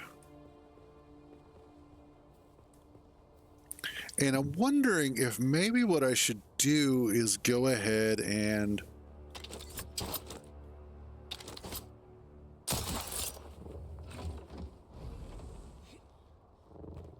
there we go. Instead of building completely out, is start building out and down to come back down towards the ground.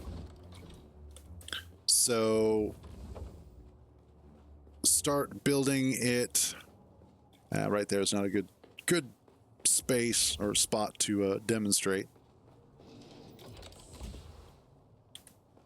but instead start like build it out just a little bit more, but then back down towards the ground and maybe towards this area, because we now have that as well. If you notice, you can see that our plot actually goes out that far. In fact, fun story, I actually got that plot for free. Yes.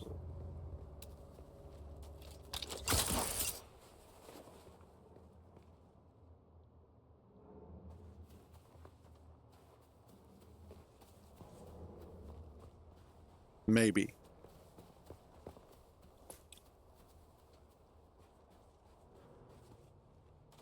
I wonder.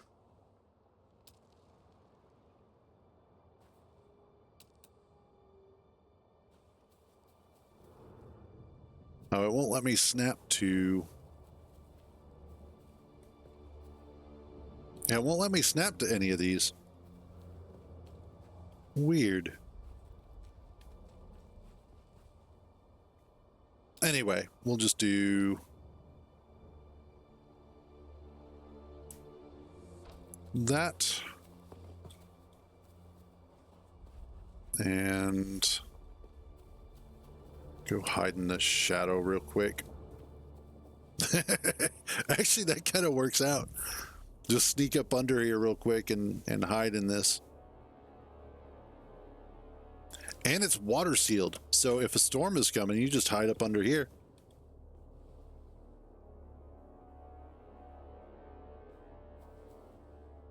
It's silly, but it works.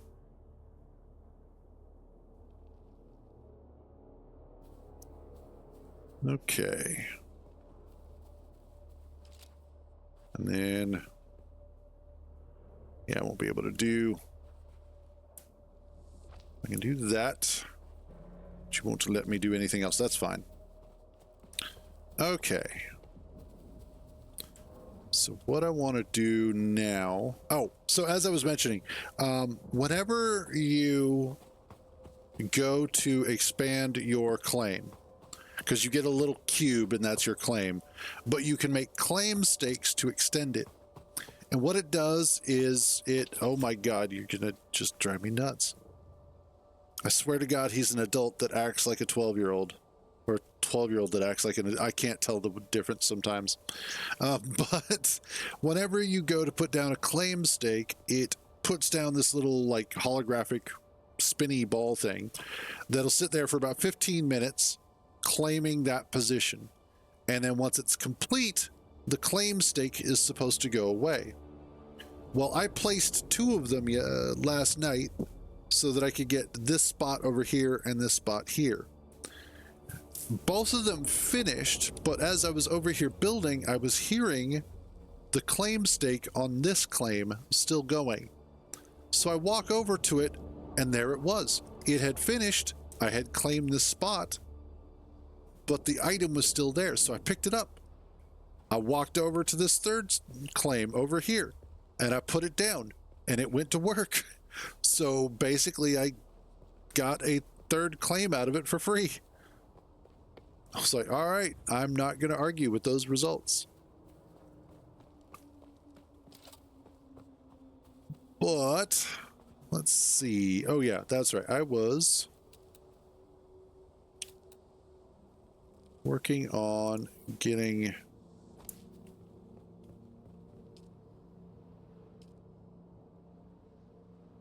No. That one. Yes. Arrakis ISS is going to come and audit us for tax evasion and land fraud. That's how that's going to work. At which point I will say Canley, and then a new War of Assassins will start, and it will be fantastic. Am I using those? I am now.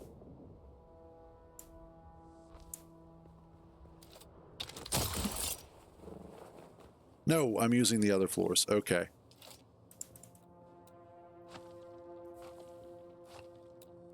Want to make sure that I have the correct floor plates here.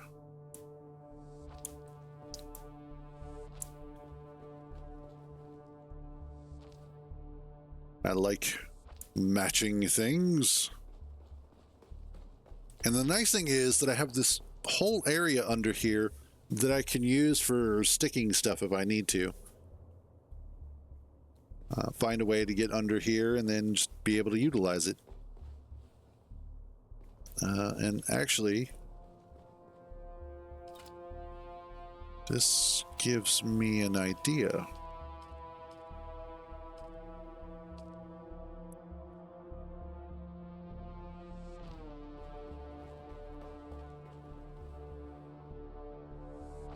There we go. I don't know why, but I kind of like that. Okay. So, next up is I need... Well, I don't actually need to. because I can start working on something else instead, such as, and more importantly, all right, no worries.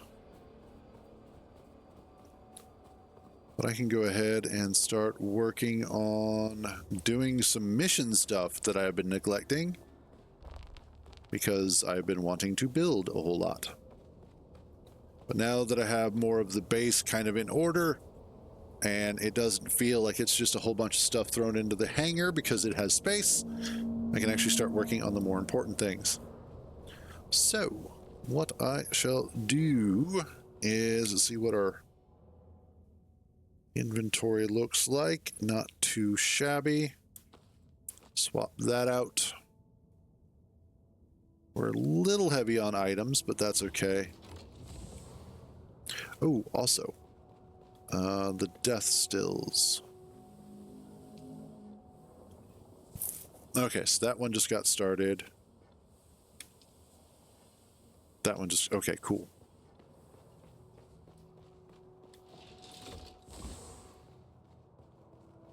And then, as I mentioned, I'm thinking I will make this room for the death stills. Yeah, I could do that.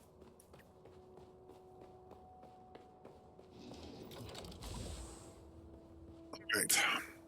That being said, I want to drop off some stuff. I don't need the constructor right now. I don't know why I have a respawn beacon still. I don't need the buggy booster.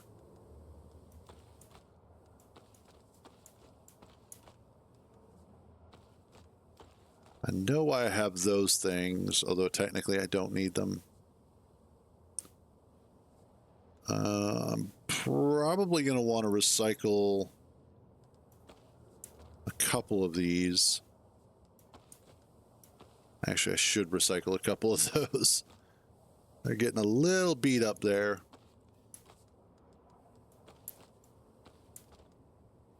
And then I have my Chris knife. I never use my Chris knife. I should. But I just have no reason to in most cases. All right, there we go. That's a little bit better.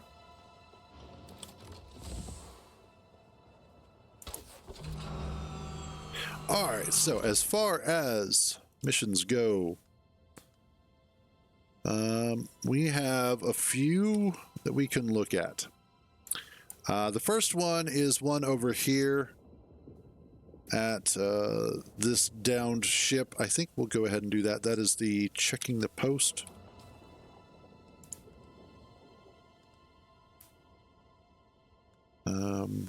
Who is that for?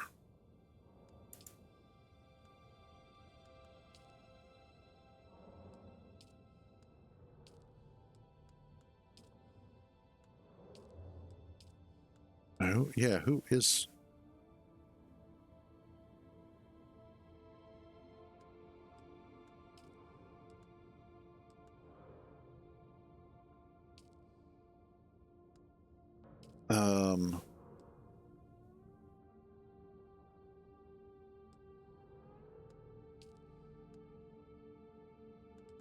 Okay.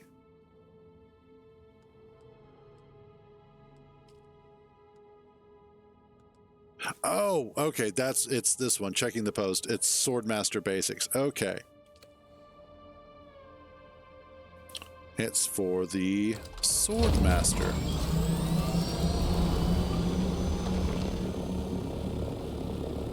I was like, I know it's for something, but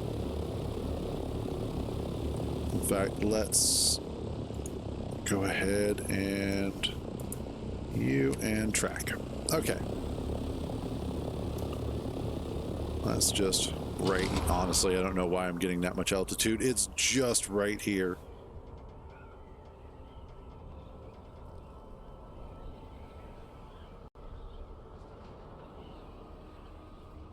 Whee! Boop. There we go.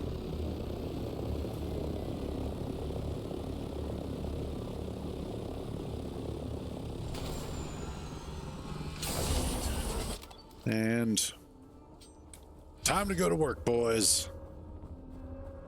Who's there? Nope. No. We'll make this quick. We'll get in. We'll get out.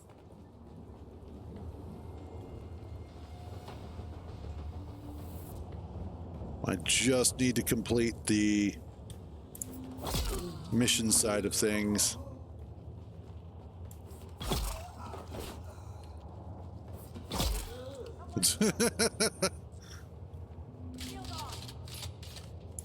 Oh. Where are you going?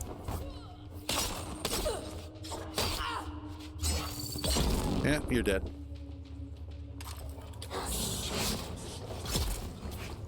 Nice.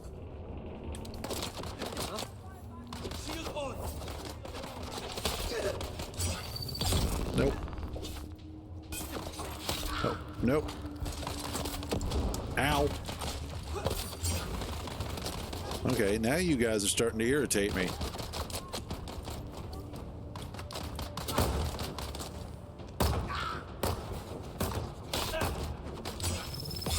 Nope.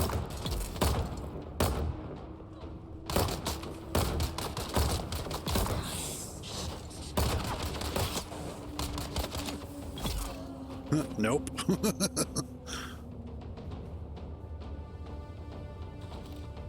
Yeah, we'll grab some of that stuff. Never hurts to have extra of certain things.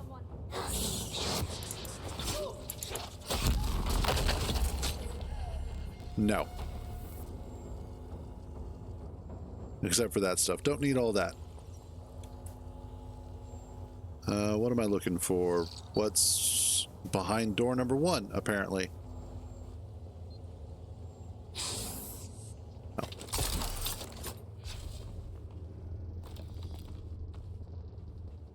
I need...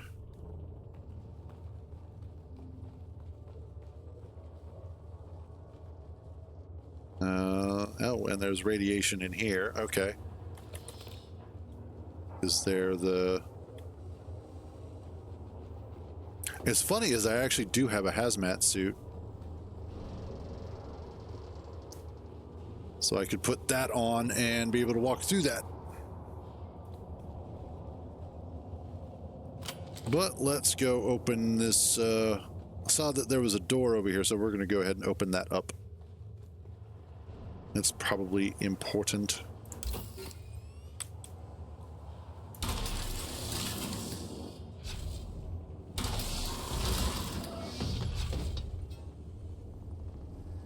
Or not. Yeah, sure.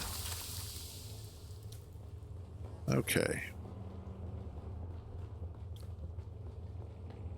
Yeah, so nothing in there worth a damn. Wunderbar. What's over this way? Because I'm looking for the identification band. That's what I'm after.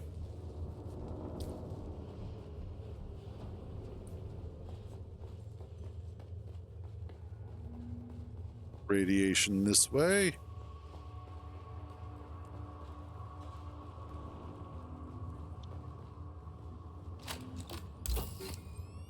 And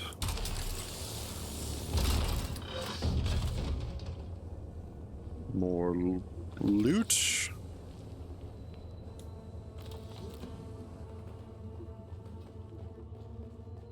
Is there anything over here? Not really. Okay. Just more radioactive stuff is all. That's the way I came in.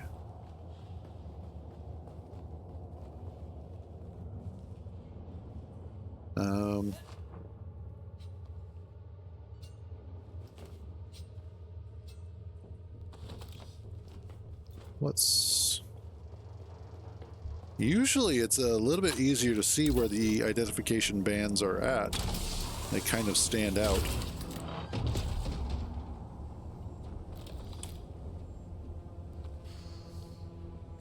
Sure, we'll grab that.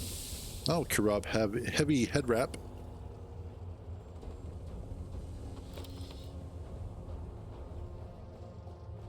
And especially considering the fact that I need it in order to complete the mission.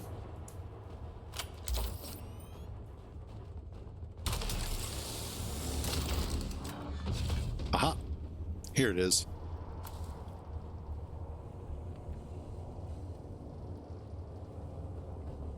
I knew we'd find it eventually. I just nodes it.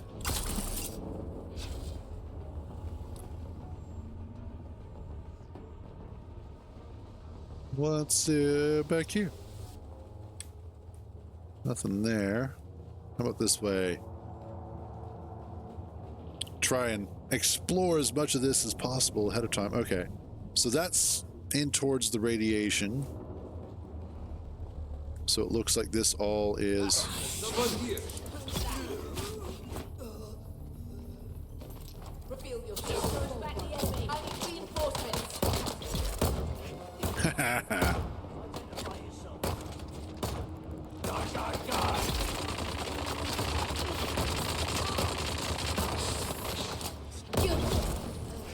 Nope.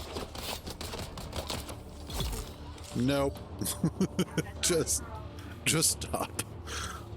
You're embarrassing yourself.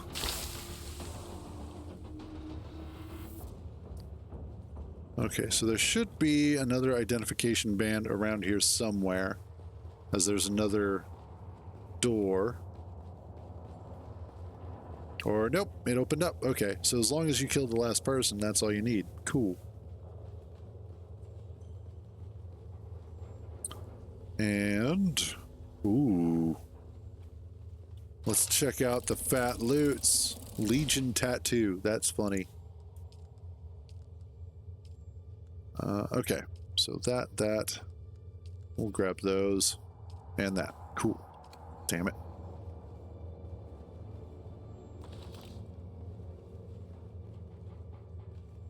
And another identification band, which opens up that door. Cool. But specifically, I am looking for something. What am I looking for?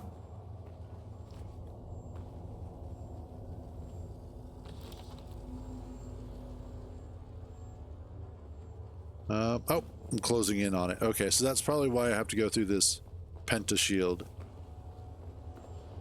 Is for whatever I'm looking for is going to be in there, maybe? No.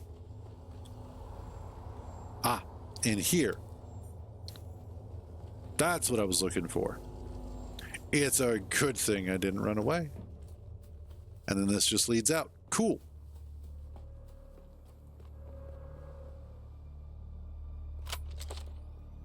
No.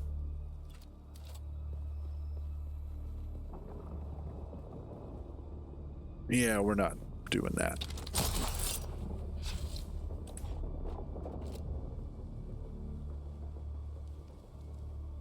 What do you mean? It's a nice big solid surface and you won't let me... Fine, I won't pull out my Thopter in public.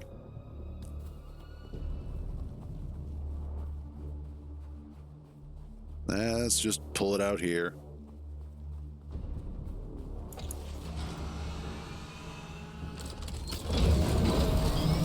Alrighty. Wait, is that a...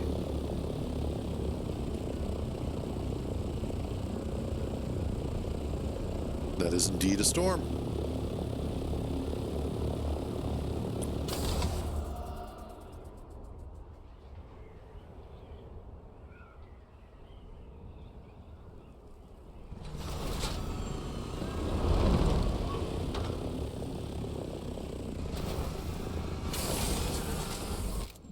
All right. Yeah, not trying to place it. And I want my still tent, which is still a tent.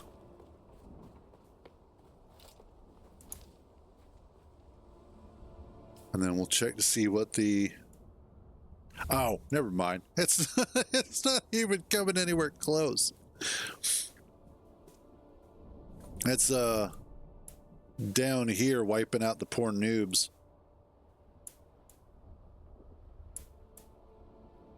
Although one thing I noticed, so Kintar and I yesterday had come out to Sheol, which is just nothing but radiation. But specifically, we came down here for Jasmium, and we had taken the buggy.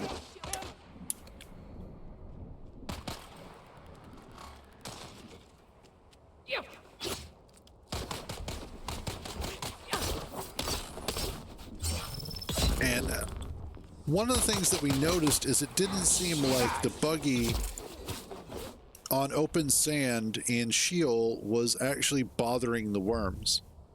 And so we're wondering if maybe there aren't any worms in Sheol because of all the radiation. Which would be kind of cool. In a strange sort of way. Yay, 71!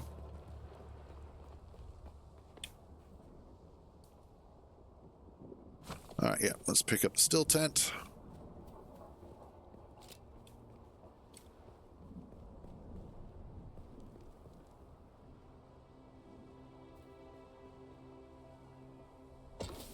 Alright, whatever.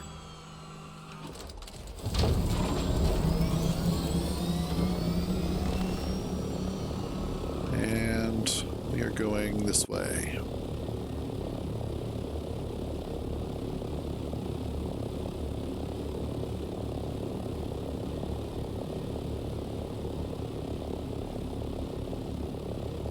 Up, up, and away!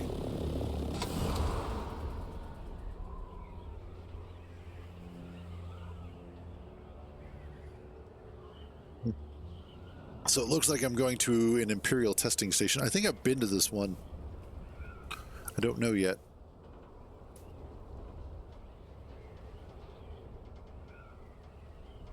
No. Is it down here? I mean, obviously it's under me, but is it... I think it's that there.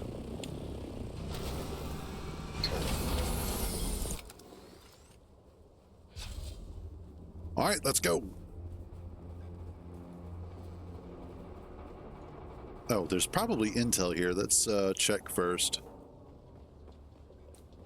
Shields up! Someone here! Where's backup? I hate that. Come on. Like, I tried to jump to him twice, the Bene Gesserit backstab thing, and both times it's like, nah.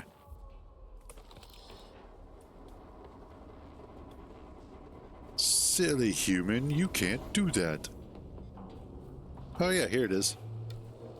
The Imperial Testing Station, number 76.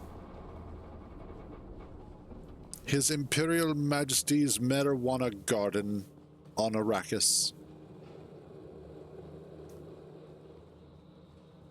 It's so pretty in there.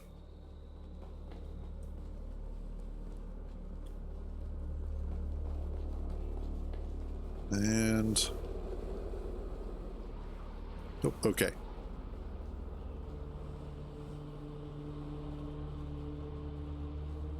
We'll just keep on running.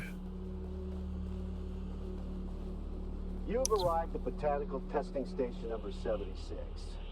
I'm Station Leader Reimar Thuringer. Good for you.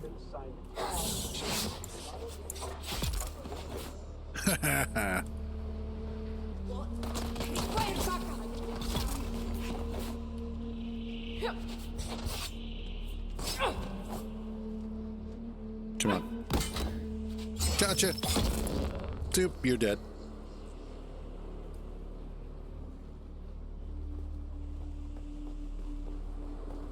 Let's see what's around in here. We'll take the heavy bolts, because I actually do use those sometimes.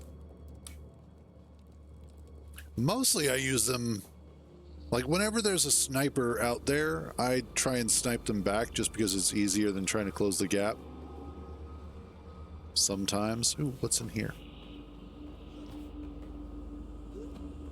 It's a jungle in here.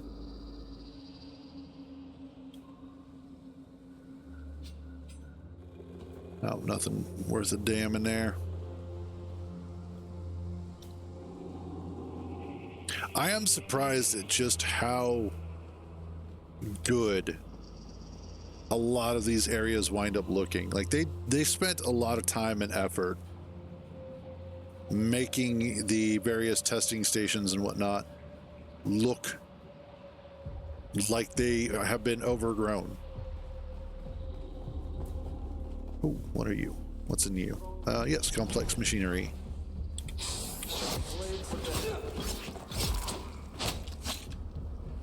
No, just be dead. It's better for everybody. And the overall aesthetic as well of these places is really nice. Ooh, definitely a slaver camp.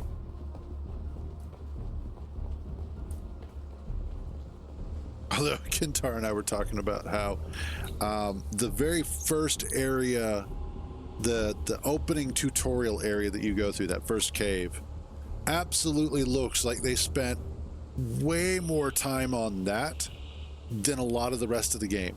And that's not a bad thing. That actually happens rather frequently, where what will happen is that they will pour a lot of time and resources in on the beginning of something so that it grabs you more so than everything else after it. So for instance, you know, making sure that the beginning looks as good as it does so that they grab as many new players as they can right away. What are you? Oh, just Solaris. And so it makes sense that the very beginning of the game looks absolutely fantastic. And it's not to say that the rest of it looks bad. It doesn't. It looks great as well. But comparatively, the beginning cave just looks better.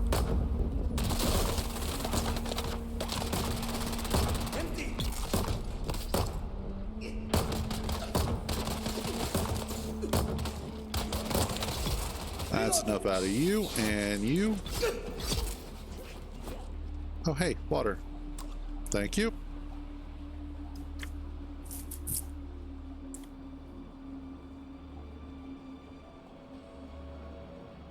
Ooh, there was more water here that I can use to fill up my leader John with.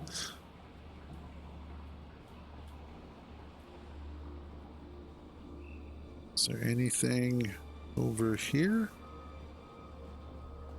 Wow, this one's actually kind of a big testing station.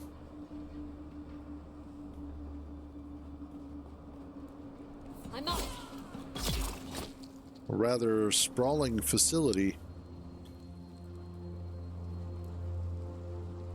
Okay, I don't think I want to go there yet. I'll come back to that in a moment. I want to view, because there was some stuff down here that I wanted to check out. It might be a dead end room, which will be nice. Yeah, it looks like it. Cool. Oh yeah, and there's the ID badge. Okay. Which is one of the things that I was after. More water, fill items, absolutely. More water, drink, more ammo. So it was a good thing I turned back.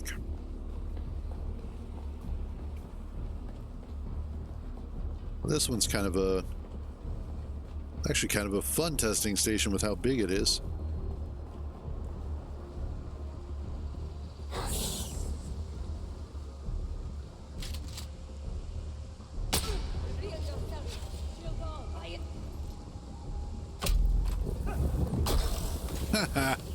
Sucker.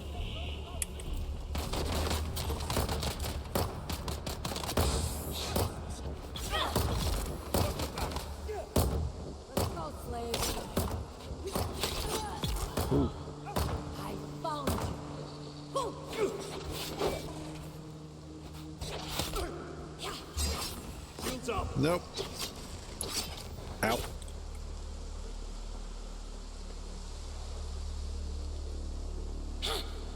Ow. Stop that. Yeah! Ow.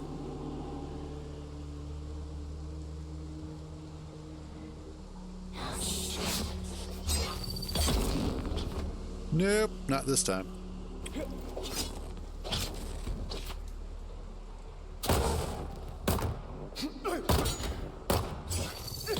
And it gotcha. Awesome. You have some of the stuff that I want. Let's check out more of this area. I think we got everybody that matters.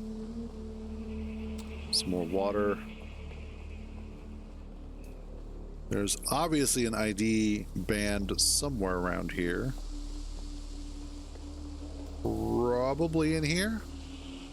Yes, there it is.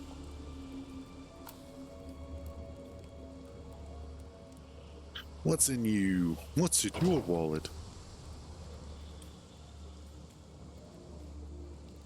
Oh, nice. And these here are supposed to be, I think these are the sparring dummies. If I had to guess from the looks of them. And the way that Frank Herbert describes them, it's a little difficult to try and visualize. I think it would have been cool to be able to see what Frank Herbert was thinking while he was writing that, to see what the actual item was supposed to look like.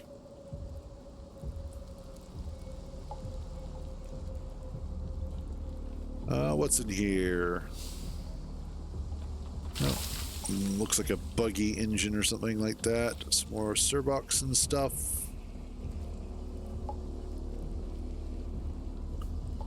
That's actually really pretty.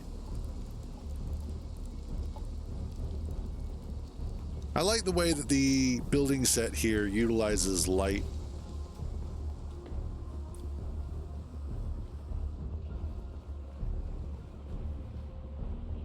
Oh, we're getting close to what I'm after.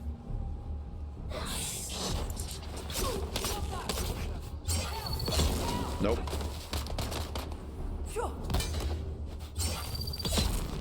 Nope.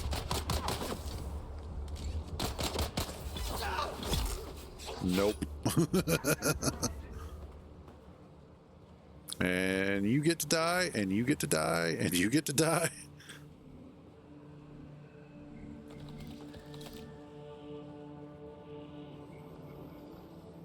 Thought I heard some peeps up here. But... aha! That's what I was after. Nice. Ooh, and there's definitely a secret room. Anytime you see a wall of books like this, with one of them being like bright yellow, that's how you know it's a secret wall. And it's a really good way to indicate that it's there, because most of the time you may just bypass that, as it looks like just a light or something. Let's grab those. What's in here? Oh, nice. I probably need those for the planetologist. He'll be like, yeah, I need the records. Well, here they are. I've got them for you already.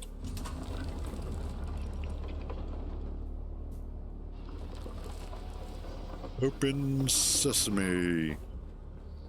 Anything in here? Actually, what are you? Oh, Booster Mark III. Let's grab some of that and move on. I've sort of gotten out of the habit of going full loot goblin, only because of the fact that I'm starting to reach a point where, like, I don't necessarily need everything. And sometimes I need to be picky because of the fact that you only have but so much space in your inventory. so many slots available.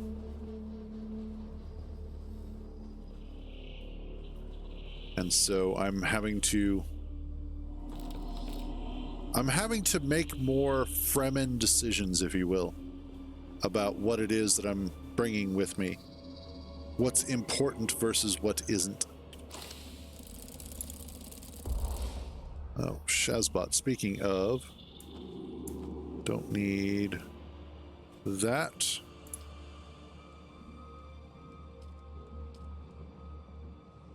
Yep, don't need that either. Okay. All right, and I think we are done here.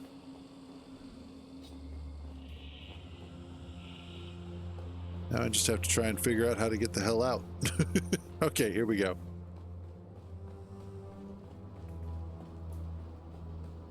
Awesome. That was actually a really fun testing station. I like that. It's big and it's sprawling and there's a little bit of back and forth, which makes it kind of fun. So that is cool.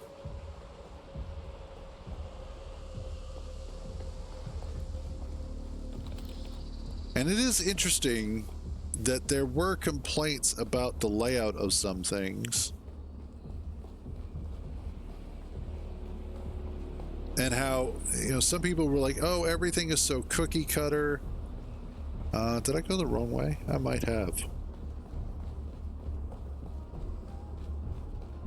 Yeah, I went the wrong way.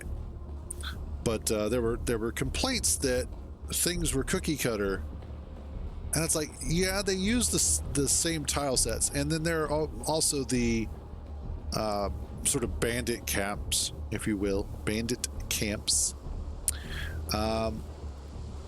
And those are, all fairly similar. But that's okay. Considering everything else that the game is doing, there's going to be some of that sort of cookie cutter feeling to it. But then you get to things like the testing stations, the downed ships, for instance, another good example. And, what's in you? Nothing. Okay. Oh, I think I already got that.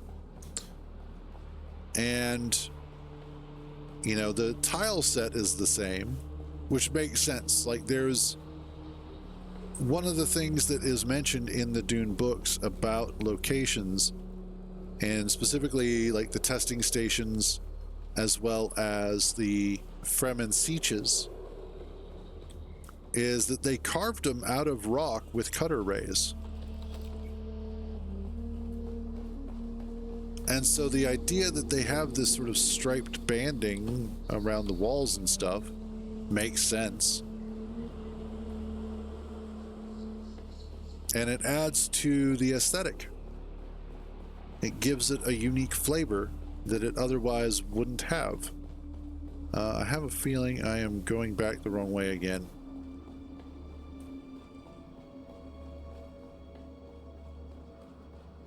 Where am I?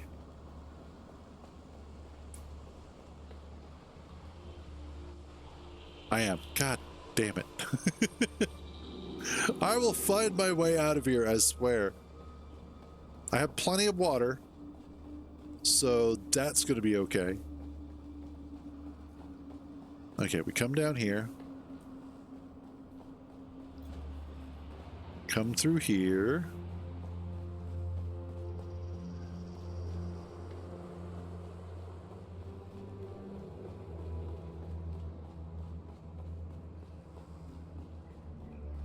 Okay, I could have sworn. Yeah, okay, so that's the way I came out. What the hell? What the hell's going on here? Is it this way? Yes, here it is. Duh. Man, I ran by that like six, 7 times now? It's okay, Cruz Coda. You could do it. Moron. Alright, here we go.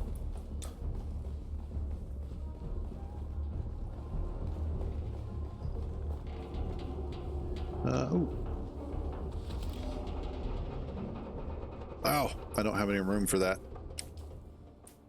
What can I drop that I don't? I definitely don't need that.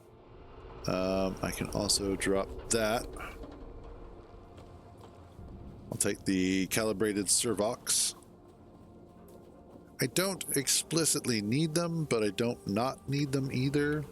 Reveal yourself. Hi. I am revealed.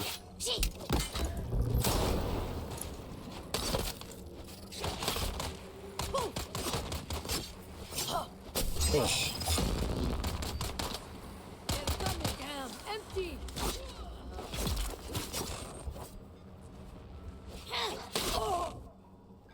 Shields on. And you're dead. Small vehicle cell. Don't really need that. I do, however, need to heal. Just a wee bit low on health.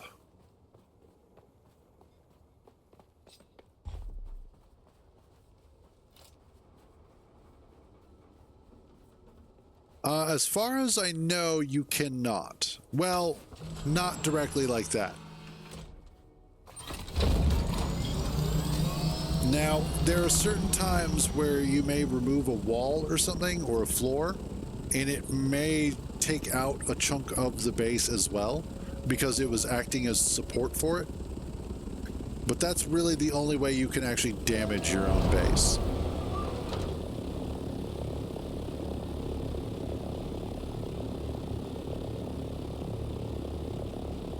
Alright, what's next? Oh, nice.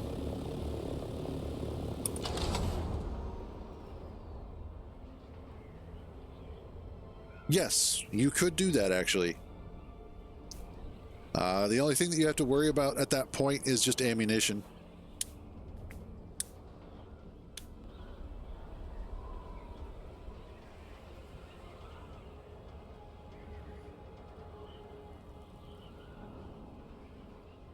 And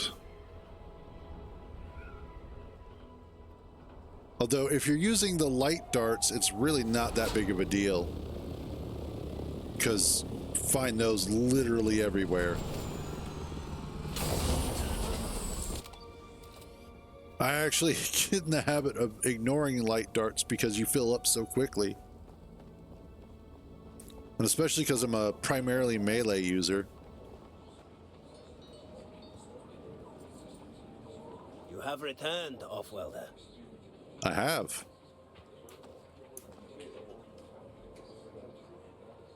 Then we have a deal. I will teach you. Okay. Strange. It felt less like I was training you and more like I was simply knocking the dust off skills and muscle memory that were already there. Indeed.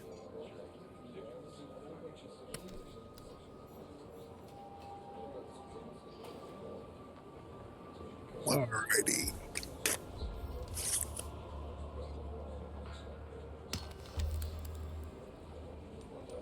Let's see. So, oh wow, I've got a lot of skills to go through. Yay!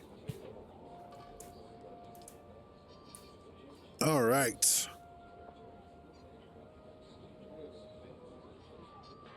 Oh yes, we are definitely doing that.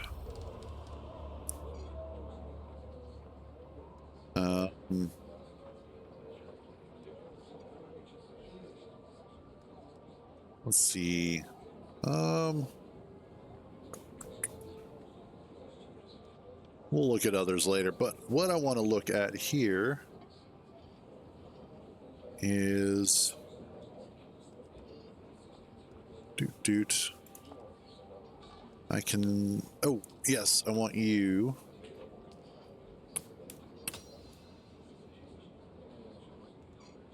That's the buggy. There is a rocket launcher that you make. Okay.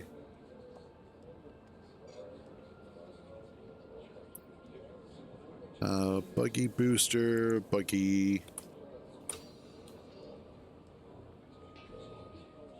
rocket launcher. Holy crap. Ooh, storage. Yep. Okay. And that's the 90 that I had. I now have 6 left. And okay, cool. Because I'd actually like to eventually build a second buggy and have it properly kitted out. The reason for that, and I was thinking about this, is that it would actually be kind of cool if we needed to do a lot of mining, is to have 2 buggies available at any given time. And that way you could take one out, go do a bunch of mining. Well, by then. Then, once you've finished, you bring it back to base.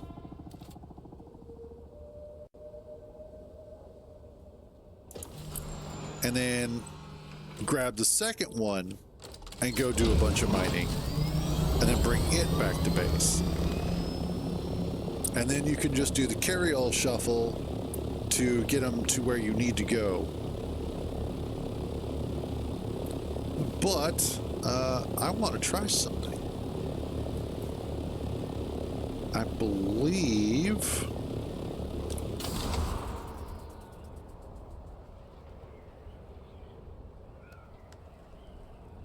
I'm pretty sure I can get out to the overworld from here.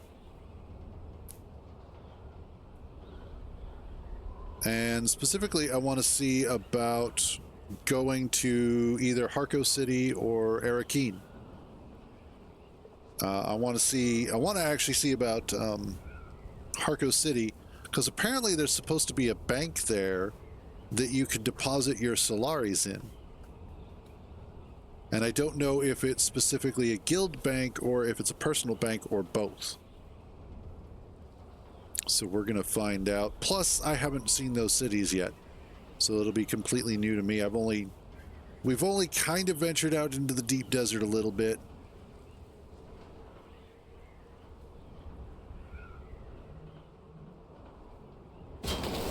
Yes. And I've mostly just been in Haga Basin. Okay.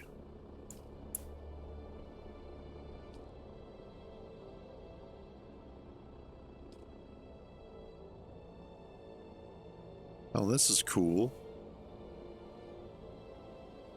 Just kind of exploring. Although I'm getting low on fuel. Is that fuel? Ah, fuel deposit.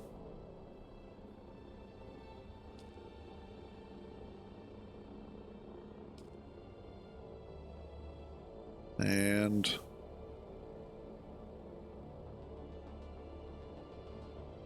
where is... Yeah, because there goes Haga Basin. That's where we normally hang out at.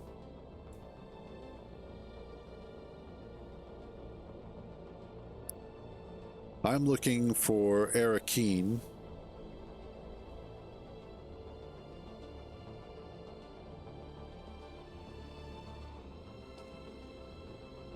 That's water. Also, I'm looking for another fuel depot. There we go.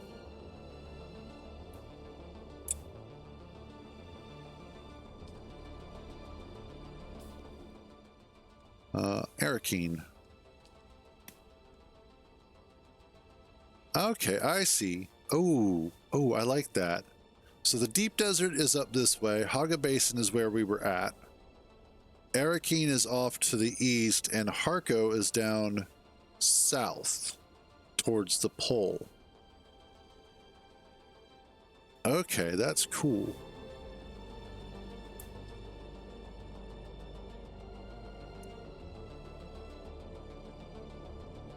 I like that. That is a cool way of doing that.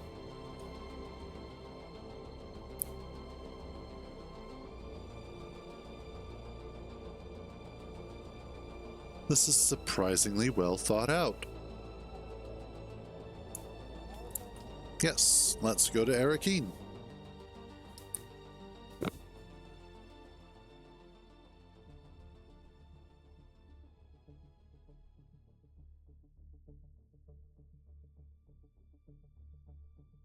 I will say, I really liked the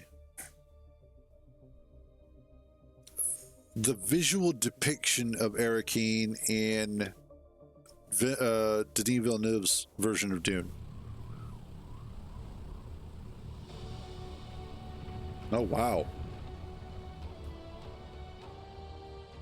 Like a full-on landing cinematic and everything.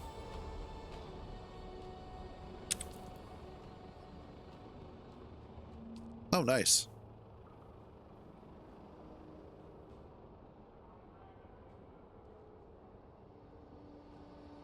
Good Lord.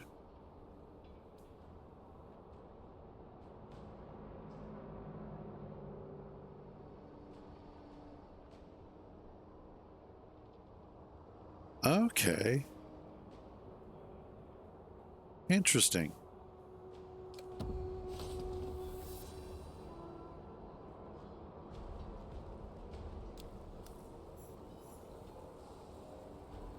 Hey there.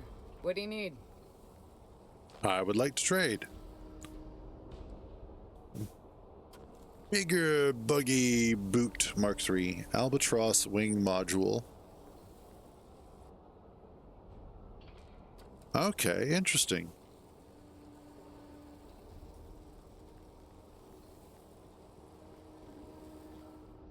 Oh, yeah, I know inventory is full, but I just want to...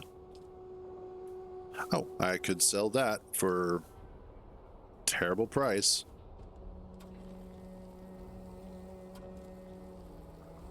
Sand treads.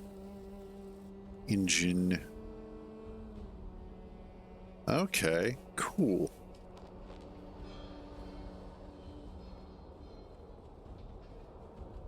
Oh, what do you have? Oh, hey there, friend. Looking for anything special? Yes, actually.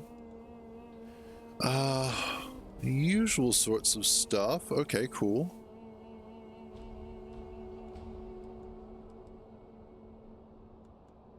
And awesome.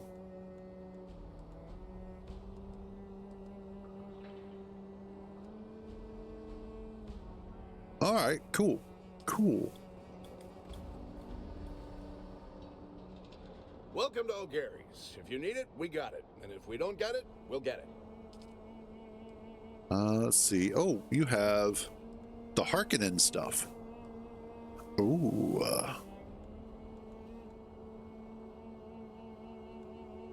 Of course, I can't get these because I don't have... Yeah, I have to have their reputation. The Harkonnen Stronghold, though, ooh. I would be able to get that if I had 160,000 Solaris. Okay, good to know. So technically, I would be able to buy that. And I would be able to do the Harkonnen architecture if I had the Solaris to buy the Stronghold package. Central Plaza. What else do we have here? The Seleucid Bull, Spice Merchant, Water Seller, Base Vendor, okay. Weapons, Landsrad Vendors, Vehicle, Taxi Service, and then Exit, okay. Cool. Not a whole lot here to see, obviously. I mean, it's a very stripped down version of Arrakis.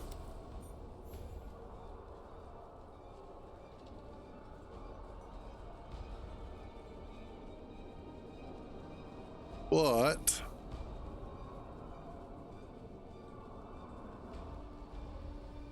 I don't know, that looks more like a lion than a bull.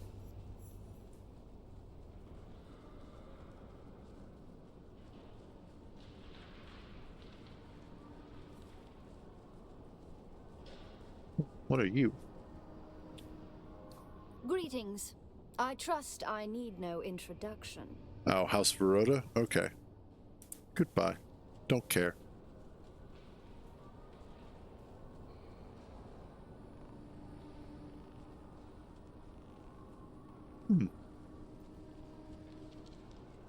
kind of fun to just wander around and look at some of the architecture. Like, I want this stuff to build with.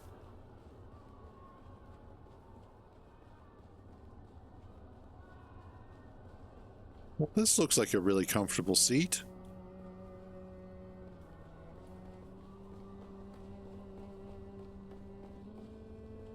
Lots of random people walking around. Ooh, what's up here?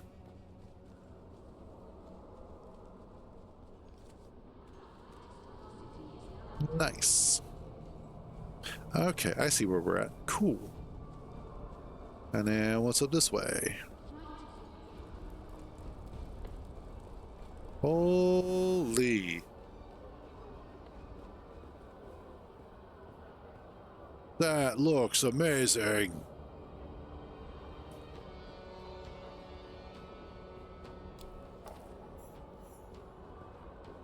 That is so cool, and seeing all the... And there goes the palm trees. These are the palm trees that require... I think it was 40 men's worth of water per... Ooh, hey. Aw, little guy. Hey, little guy. Where you going? Where you going? Oh.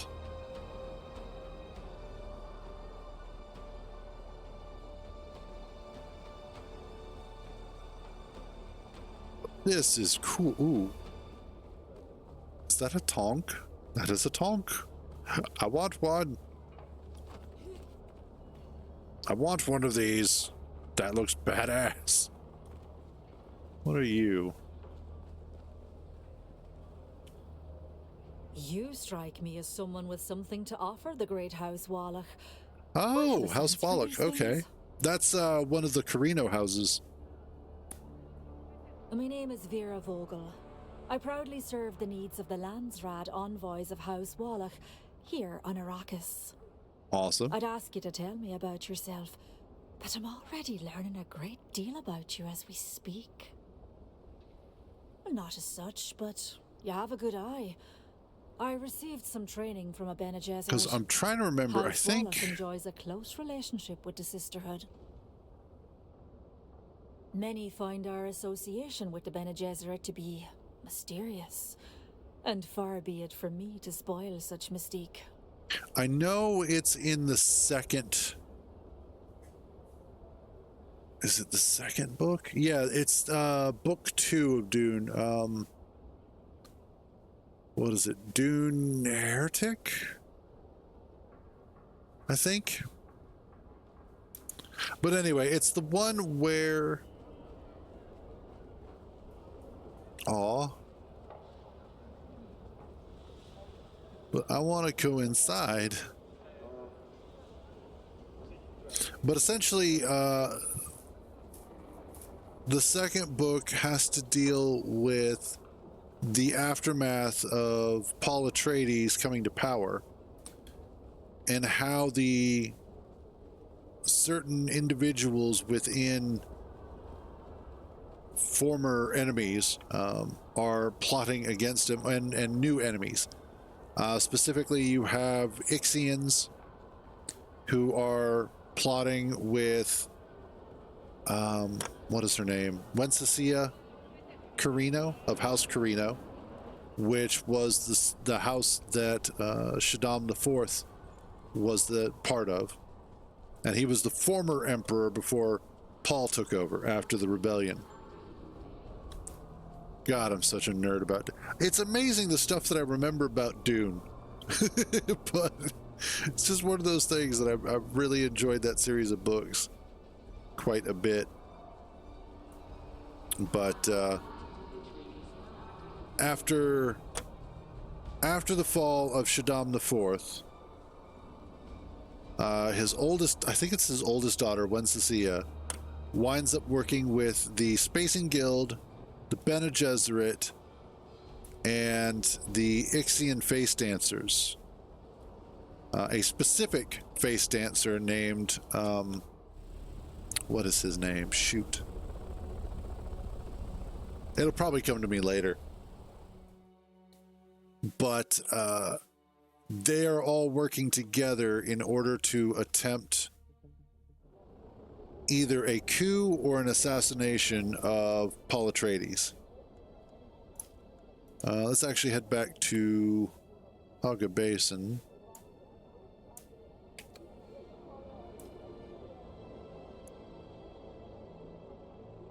And what is his name? God, it's like right there. I can feel it in my brain. I know it's right there.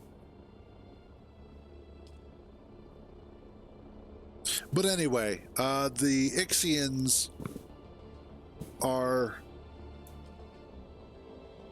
what they're essentially plotting. Saital, that's what it was. But essentially what they're plotting is to try and kill Chani, or at least use her death to then gain influence over Paul Atreides. And in order to demonstrate that they can do a thing, they were actually able to bring back Duncan Idaho as a Gola, essentially a regrown clone from original DNA. And they trained him as a Mentat and as a Zensuni truthsayer, or just as a Zensuni. And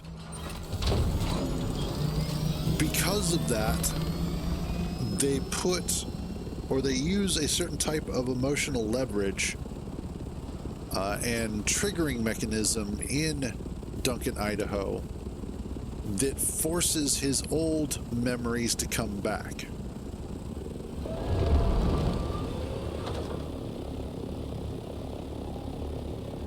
And so because of that, they're like, well, hey, we brought back your best friend and one of your oldest mentors.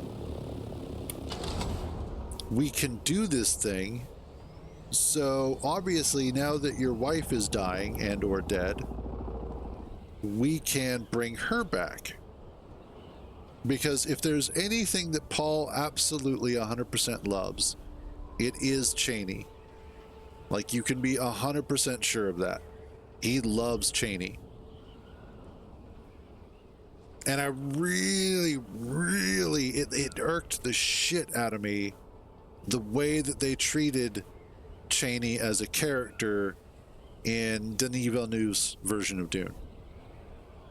Like, that was one of the things that really irritated me the most. I could, for the most part, kind of overlook what they did to the Lady Jessica. It was dumb and bad writing, but I could overlook it. But the way that they rewrote Chani and the way that she was portrayed by Zendaya, and I'm not sure it was her fault specifically or if it was just a directorial thing, but what they did to her character just didn't feel right. And it took away her agency as a character. Because a big portion of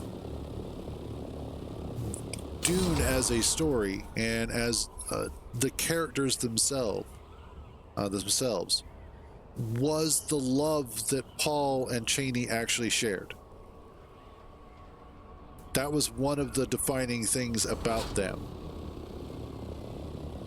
It was partially why his marriage to Irulan was a big deal, because some people were looking at it like he was forsaking the woman he loved for this woman that he was marrying, not realizing that Chani was very definitely aware of what was happening and why. And it was also one of the things that helped bond or strengthen the bond between Chani and Lady Jessica, since Lady Jessica was a concubine of Duke Leto. They weren't married, but they were basically husband and wife, like common law kind of thing.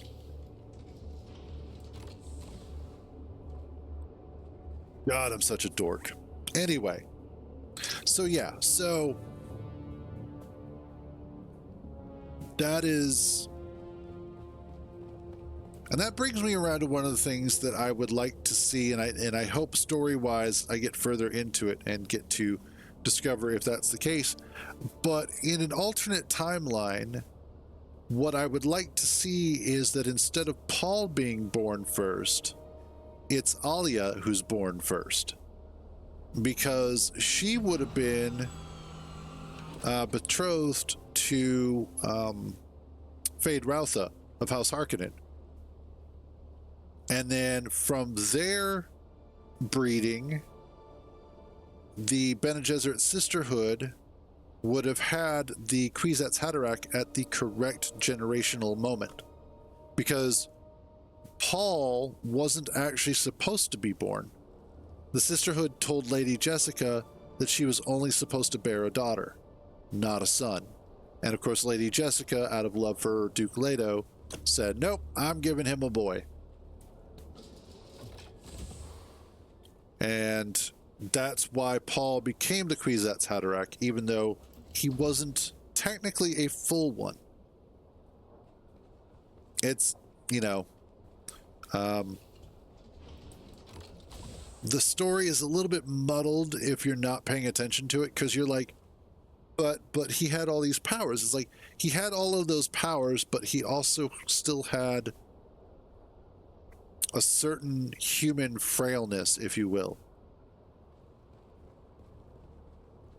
But that's also what made him a better, more compelling character at the end of it.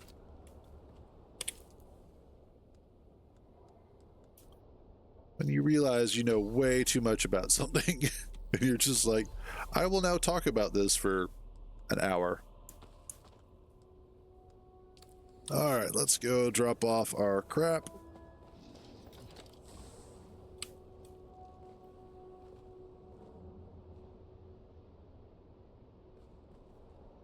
Okay. Oh yeah, that really helps open things up a bit.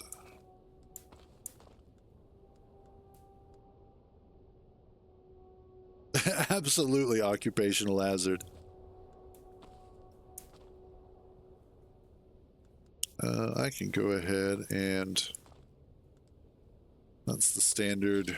Ooh.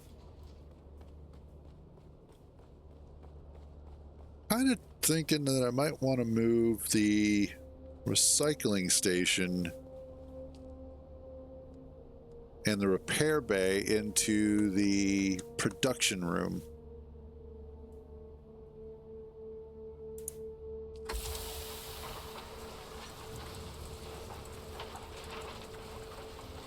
Yeah, there we go.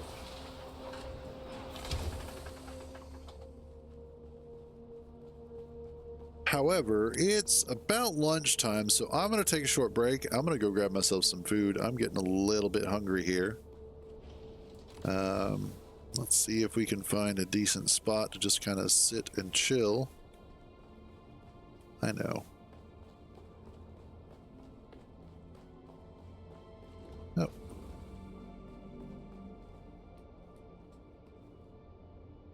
Hell yes. Let's get some nom-noms.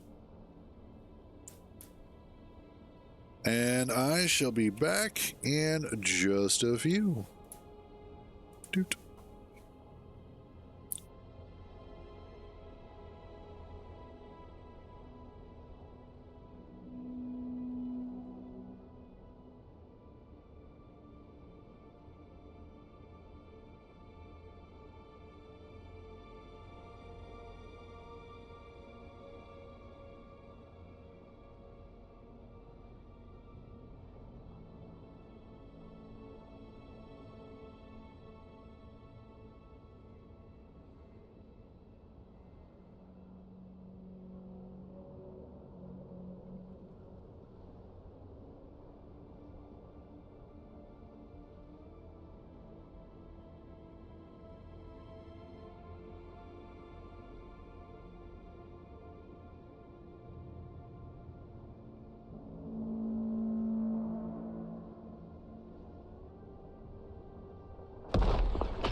Sector weather alert. A large sandstorm is approaching.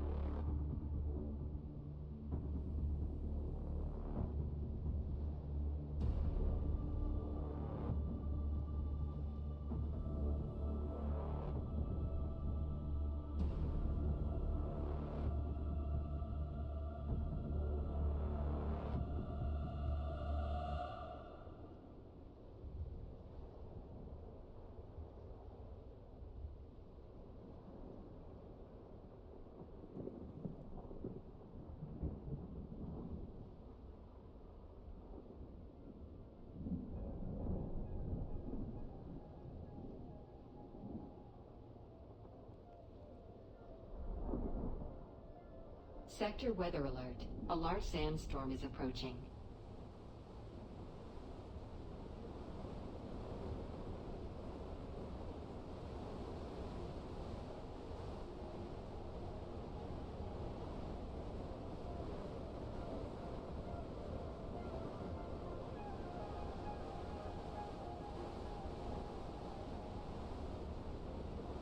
Alrighty, we are back. Oh. Just in time to be swallowed up by a sandstorm. How rude.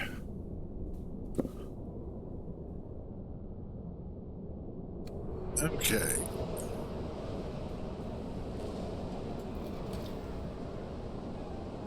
And run down here.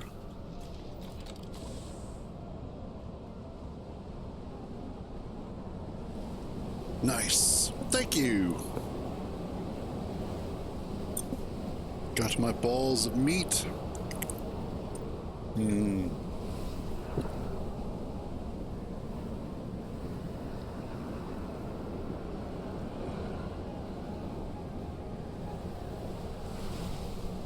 Got a nice Pepsi.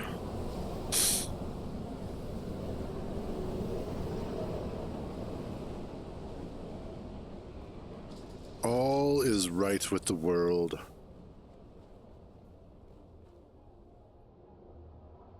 Awesome. Okay. Let's go check to see where we're at with our building material.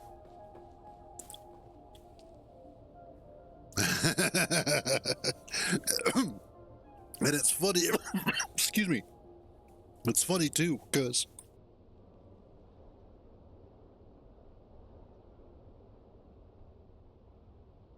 okay, there we go. Got a little bit of Parmesan cheese stuck right at the back of the throat. Oh, that's annoying. But anyway,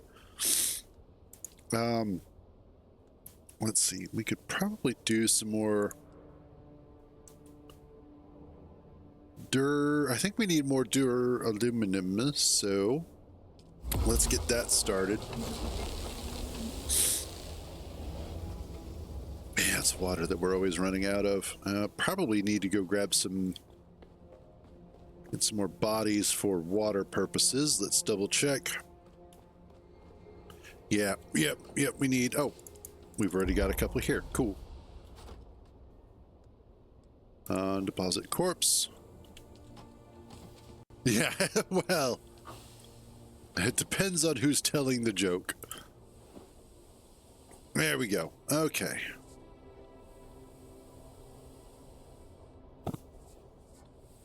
So we've got that going. We'll have some water here in a little bit.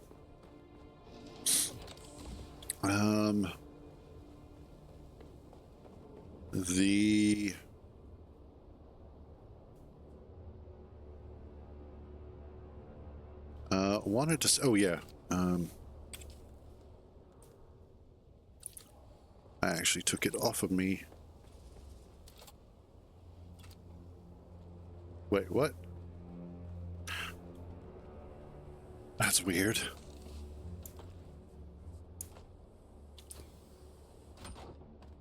Swap you out.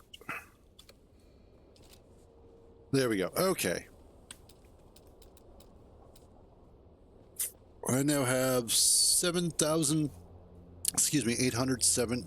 plastone to work with. Cool.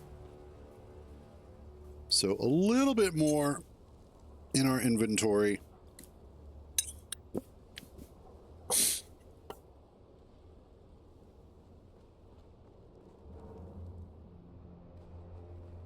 What do I want to do next?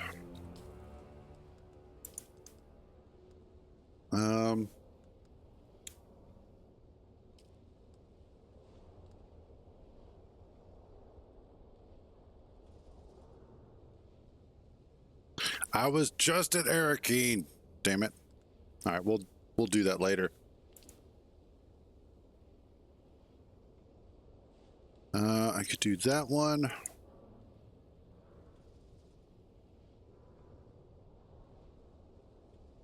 That one's actually pretty close, so we'll do that one instead.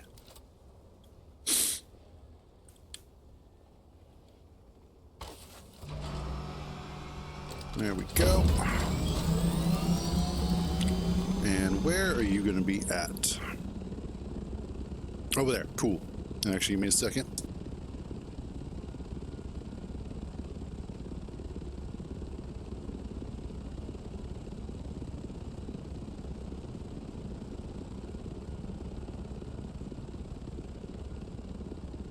There we go. So I've got that one there. I've got a mission there. Landry's base is down here. We can go take a look at that at some point too. I was thinking it would be absolutely hilarious to come down here. Yeah, that's probably what it is. But I thought it would be absolutely hilarious to actually come down here to Haga Base and build like a giant ass base somewhere, and just to have poor noobs like, oh my god, what is that?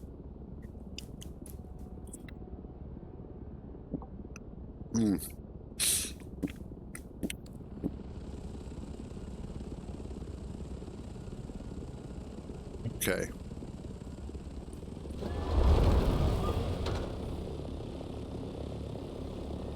Let's head over here.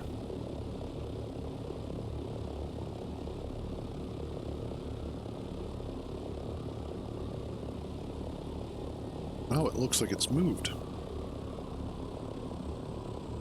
Maybe. Kinda.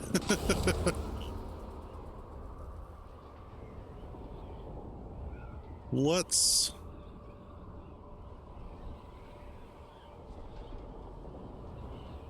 just lightly soar to this location. You know, that actually would be funny too. There's one nearby where my brother has his secondary base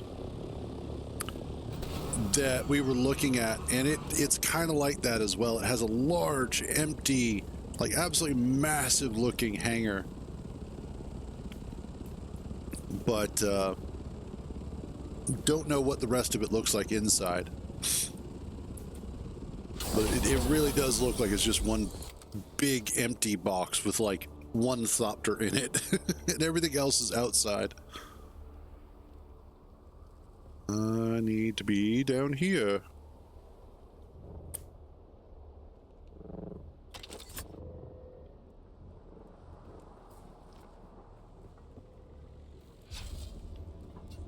There we go.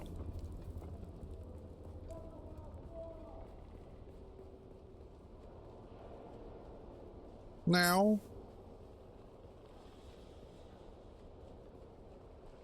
is there anybody in here?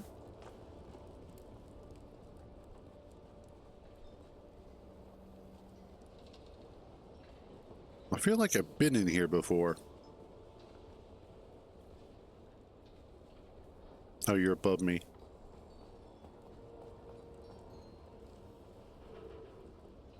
What's above me? By 30 meters. Something around here?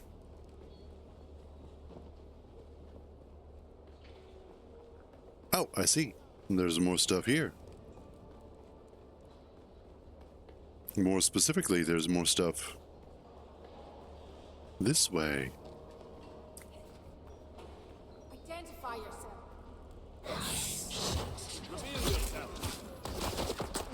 You don't want me to identify myself.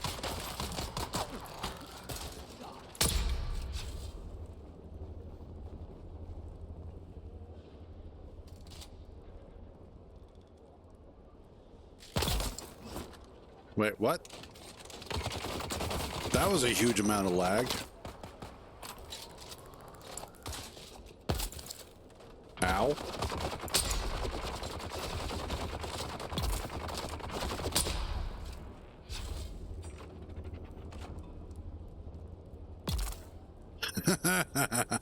I love the poison doing its job and then just watching them fall over and die.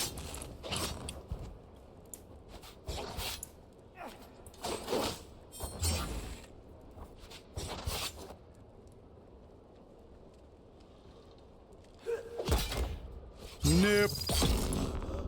You're dead. Sure. Ooh, yeah, definitely needed some more of that stuff.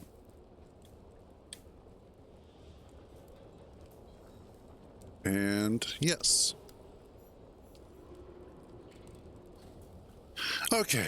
What do you have? Find a second Kirab recruitment at add Kirab.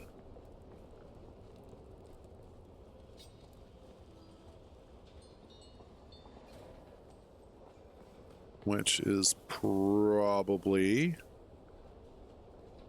around here.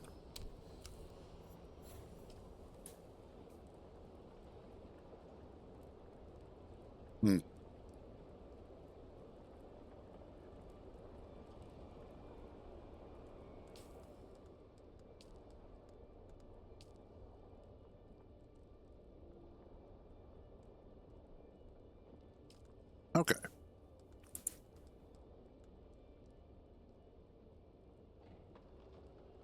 Next, I need to go to Southview. Which just sounds like I'm going to a mall or something like that. Oh, hey, leveled up. Can I get out this way? I get a feeling that's a no.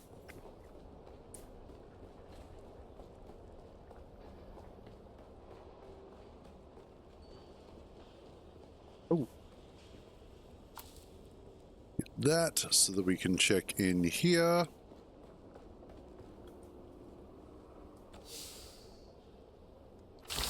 And I want that. Never hurts to get a little extra loot.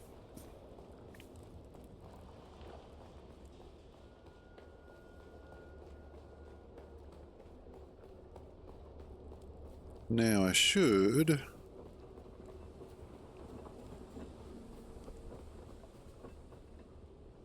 I need to go all the way down there. Which really isn't too difficult.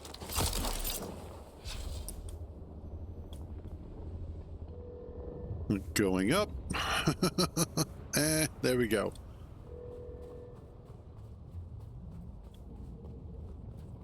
That's a sandworm, so I don't have to worry about that.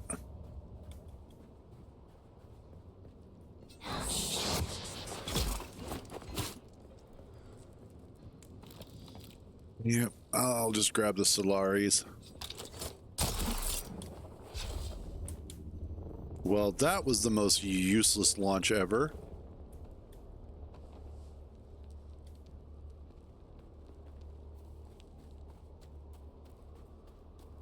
Let's see.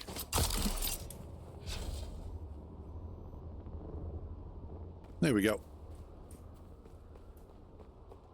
And then I'll go around this way.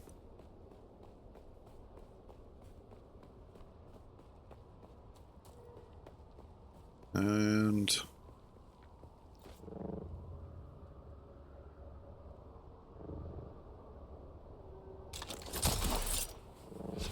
we go.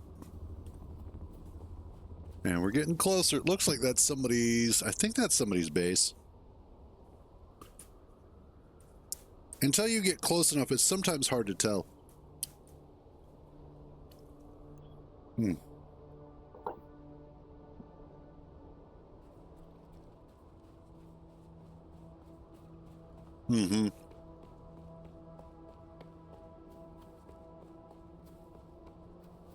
Yep, that's a player base.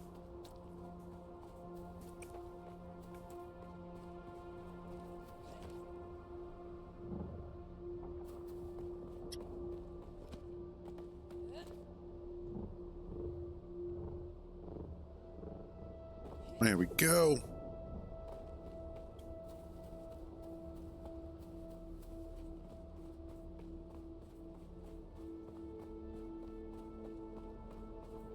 And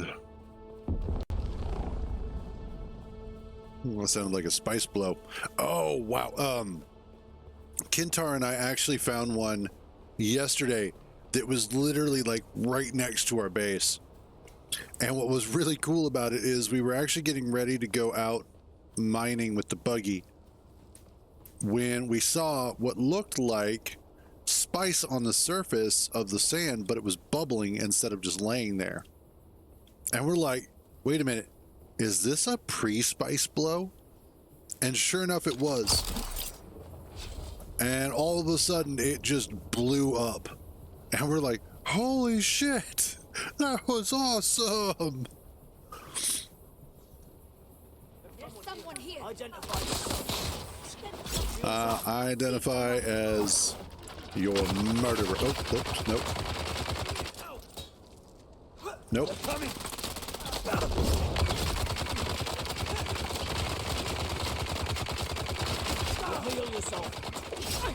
Ow, ow, ow. Oh, seriously? Oh, no. I was not about to get tag teamed like that.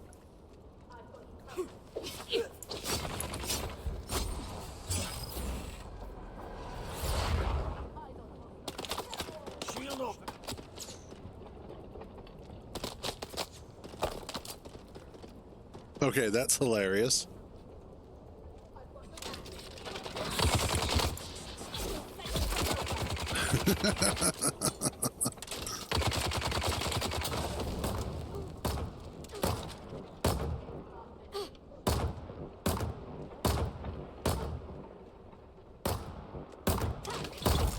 No, that was almost really shitty. Getting trapped between like 5 people in a box. That is messed up. Yeah, everything else should be good.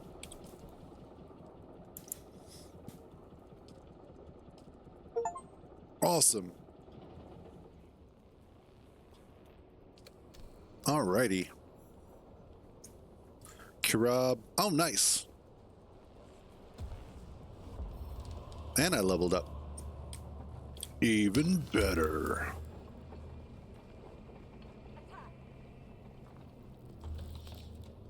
Nope, nothing worth a damn in there.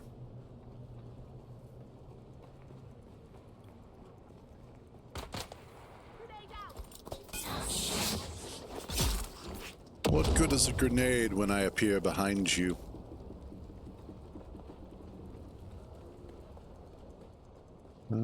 What's in here? Nope. I want the Solaris. That's all I'm after. Just give me your money and go away. I see someone. Where's my fucker?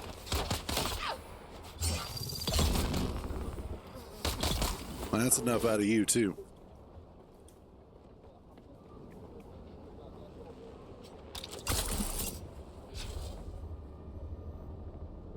Let's see if I can... I can. Alright. So out of that, I'm now up to 11,000 Solaris. Yes. Let's see about We should be this way.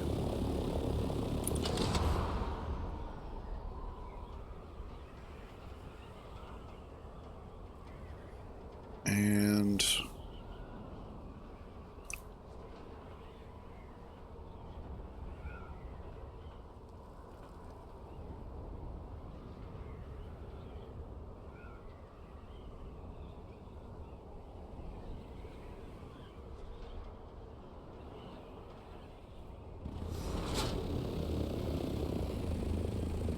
yeah.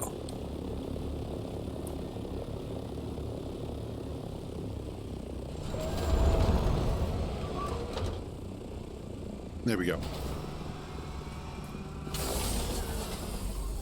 In fact, we'll just pick that up for now.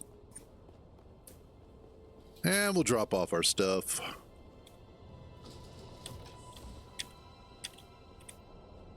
Awesome. So we're up to quite a bit, actually. Oh, and that is a very full container. Holy crap. Yeah, most of it's the...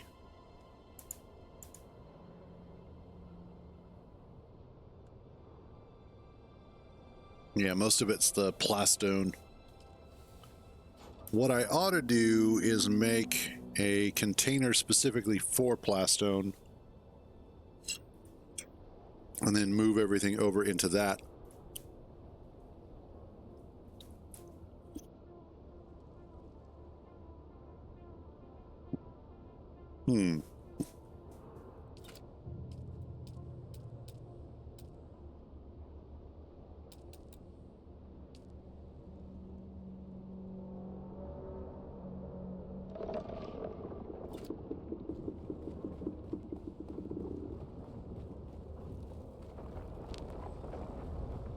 Hey, there goes a worm.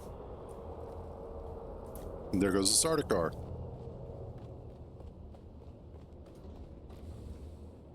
Hi, guys.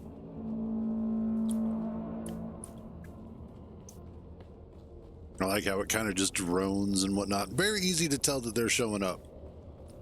That's the nice thing. Are we done with all the awesome?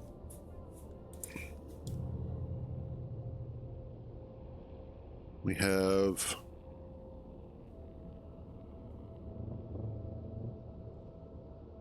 more. Did we go through all the... Yeah, we did. Okay.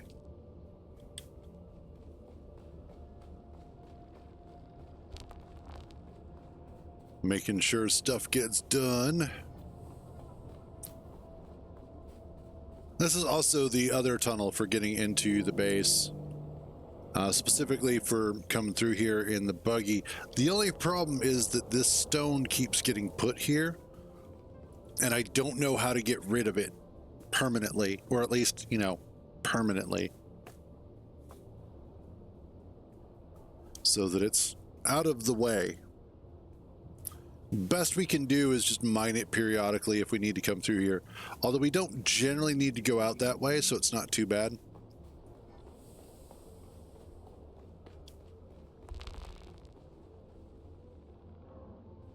But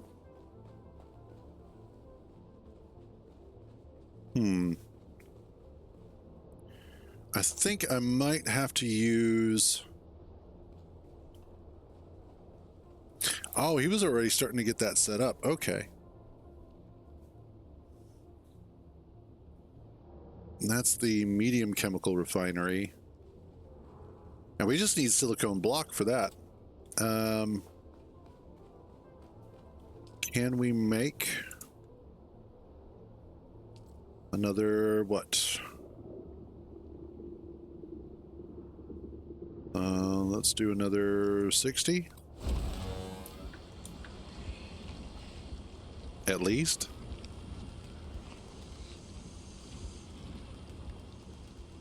Yeah. That'll be fine.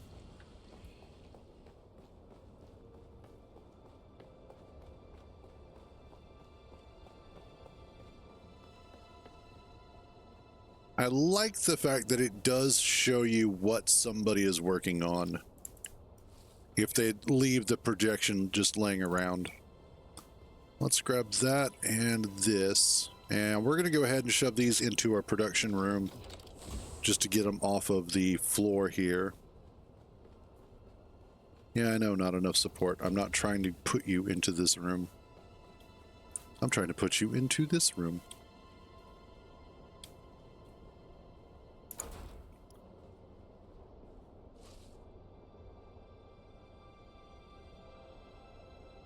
There we go. And then let's go get the other one.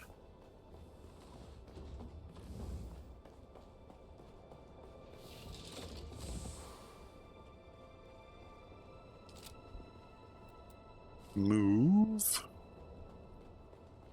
Move, machine. Get out the way. Get out the way, machine. Get out the way. I know, I'm terrible. I'll get over it someday.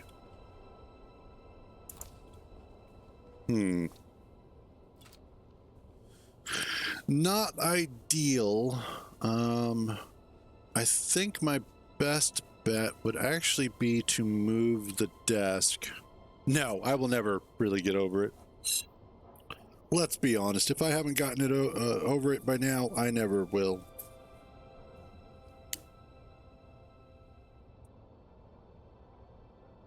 Well, thank you.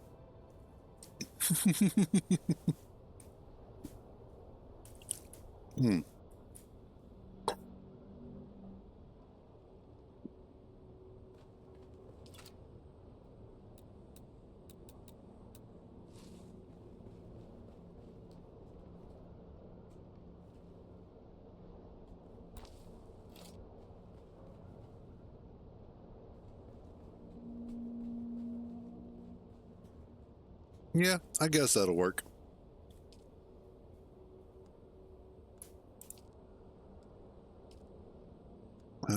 Power pack.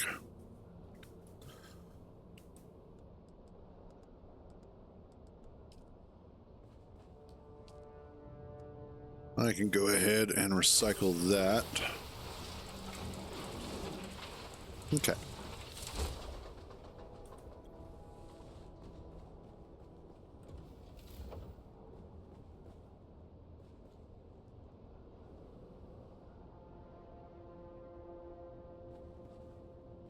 It is rather pretty out here sometimes. But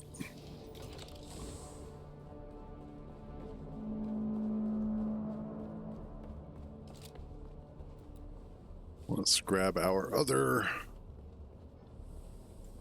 blood drive.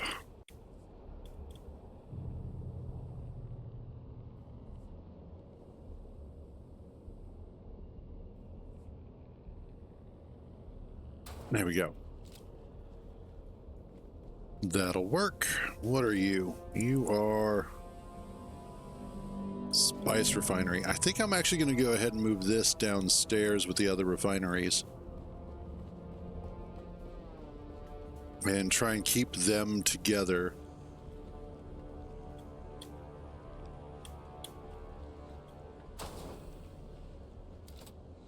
So refinery type of stuff downstairs, production upstairs, and then the death stills are going to have their own room. I'll probably also move the, we'll call that water production. We'll move that into a separate room as well.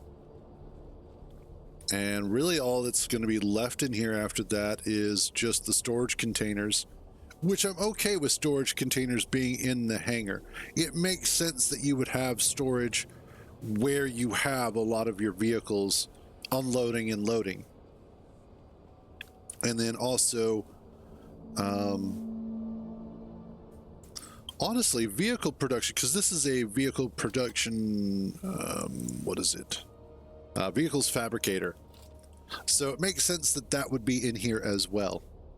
Although for it, I may actually make it a alcove of sorts. Its own little cubby specifically for it. So let's get these moved into what will be their new room, which is going to be down here.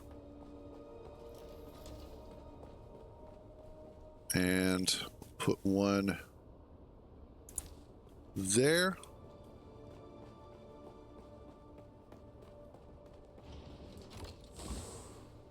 And let's grab the other one.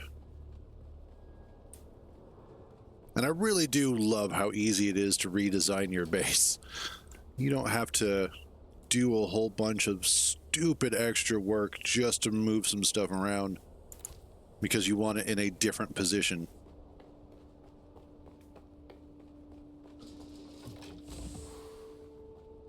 And then this one should be the corpse bucket.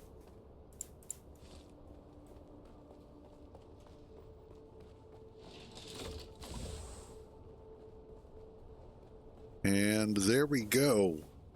That is a hangar that has been cleaned up.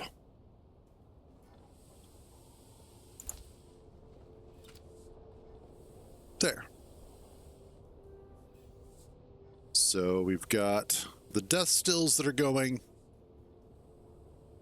with their corpse stuff there. Let's seal this off. Get proper door in here.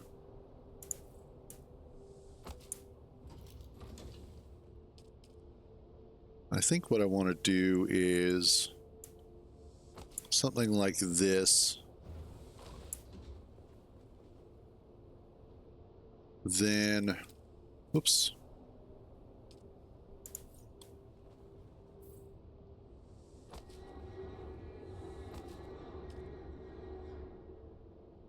And then along the top.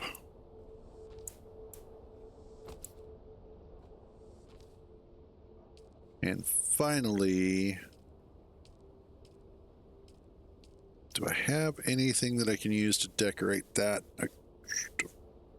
Actually, we'll use one of these.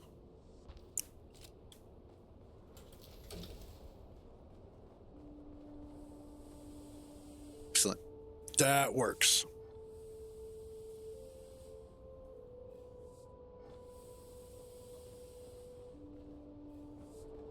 And there is a hint of symbolism in this because this room facing east the way that it does means that as the sun rises, a new day is dawning. That sunlight hits the corpses. And so the dead get an opportunity to see a new day while they are being turned into water. So there's some symbolism in there. Macabre as it is. Let's see what our building pieces. 1,621 out of 5,000. Awesome. Now we're now up to 60 lights. Cool.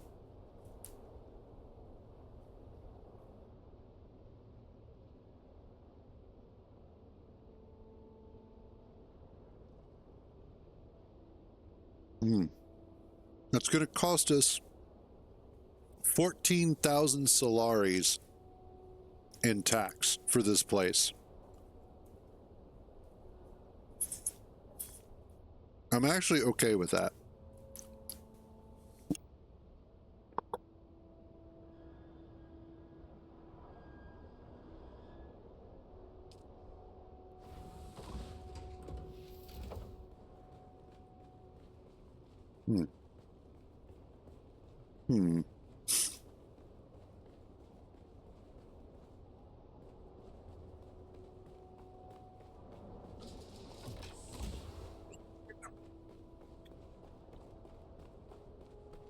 So now, actually, what's in you guys? Oh, that's our miscellaneous, like, if you need an upgrade kind of thing.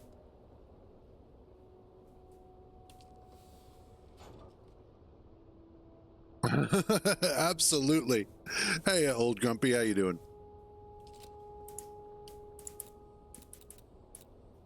And get you moved over. Actually, you know what? Move you back over here for a second. What's in you? Just miscellaneous.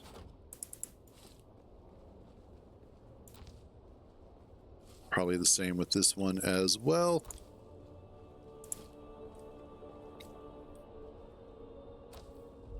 Okay. And then what I can do...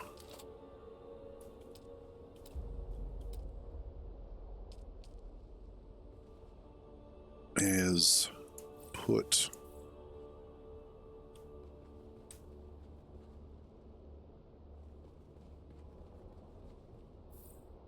a couple of those together.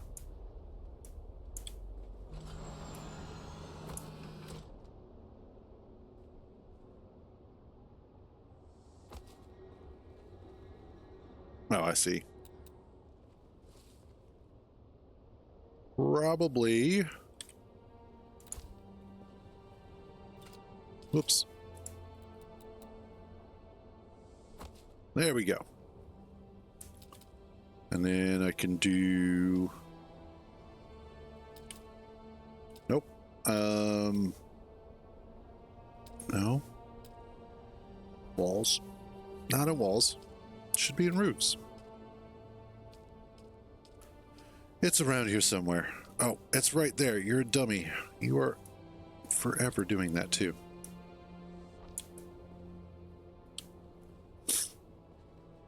Okay, let's see if I can... Oh, good. I can demolish that without taking out the whole wall. All right. As I want to go ahead and put these in place. And there we go.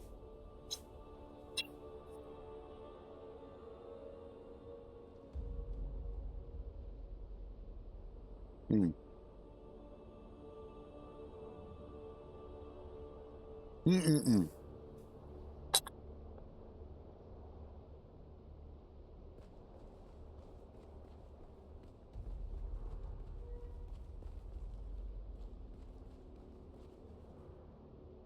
Oh yeah, that was the other thing I wanted to do. I want to move these out of the way as well. And put this in the death room. As it makes sense to keep the blood and the dead together.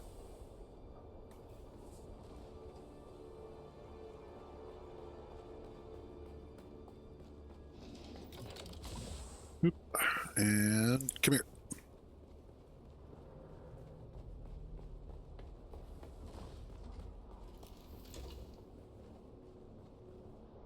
And twist you around.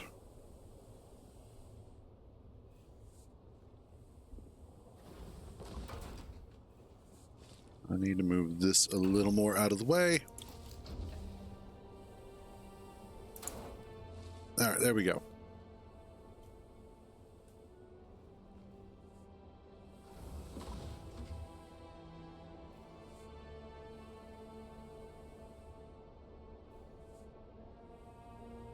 Trying to find that sweet spot, which that looks like it.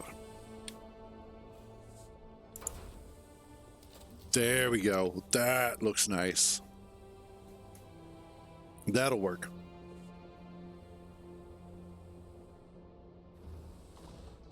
And then if I really, really feel a way about it, I could...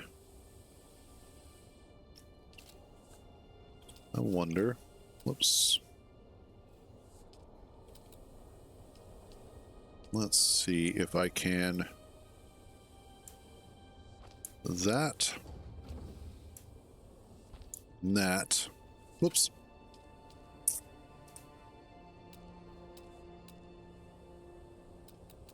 Special.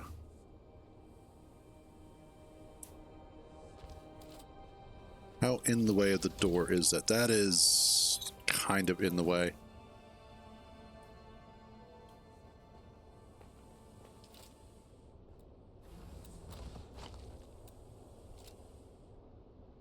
That's okay.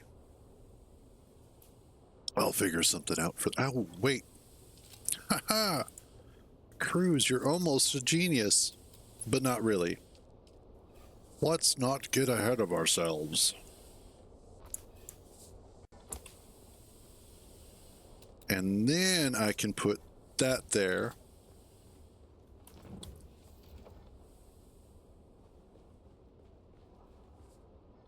And that gives me a secondary floor to kind of work with, although I'm not sure how I feel about this.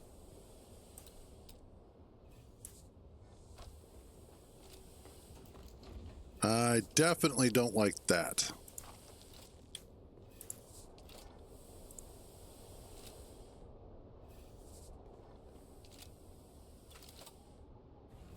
Okay, that was a bit weird, but easily fixable. Let's get rid of you guys. Honestly, let's get rid of these as well. Sometimes you play around with the build idea and it just doesn't quite catch on. And that's okay. I will, however,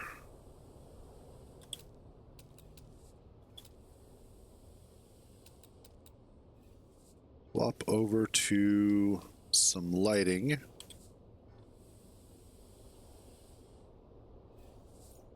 There and there.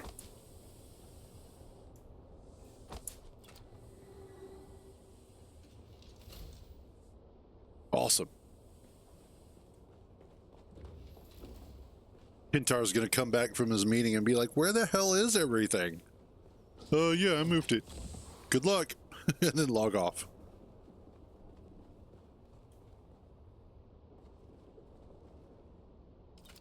Let's move.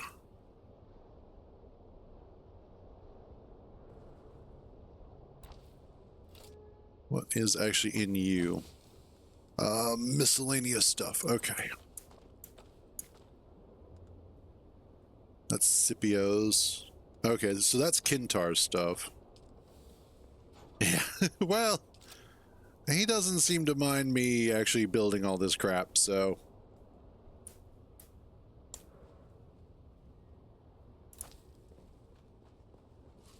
This is... Because with me building all this crap, it means that he is free to pursue other interests, such as collecting resources to build, well, thopters.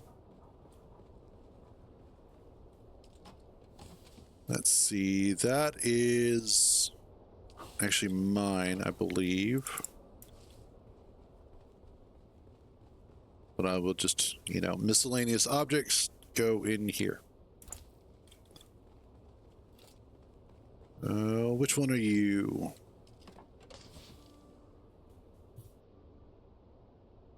More miscellaneous.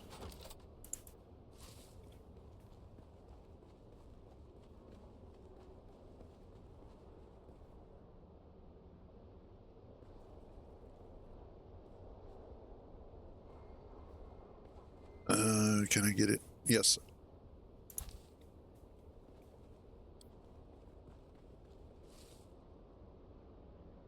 Let's turn these the correct way, so that way we don't completely offend the OCD community. Just mostly offend them. There we go. Nice.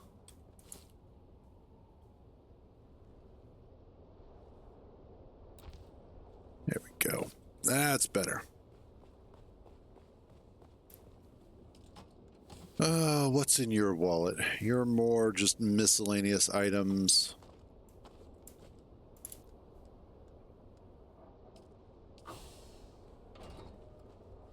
Yeah, there you go. Wish I could. I really wish.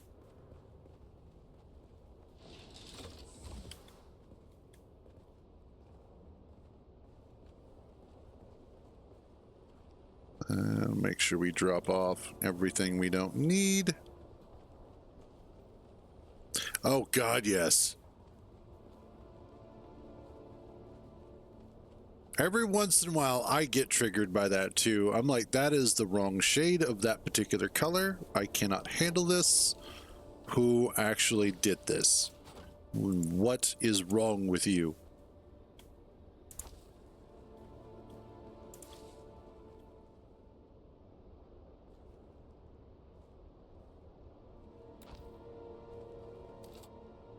And then what are you? You are large water cistern. Okay.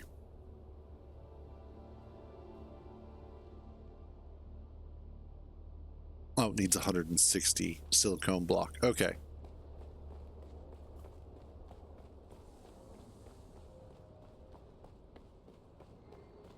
Are you still... no, you're done.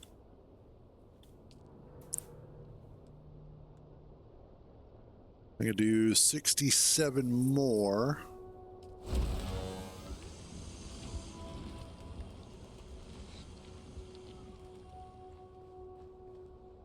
I could also...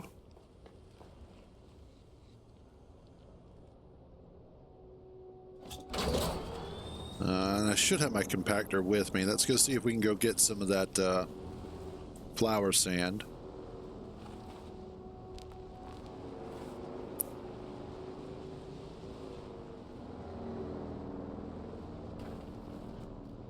Nope, we can get out of there just fine with this. That's good.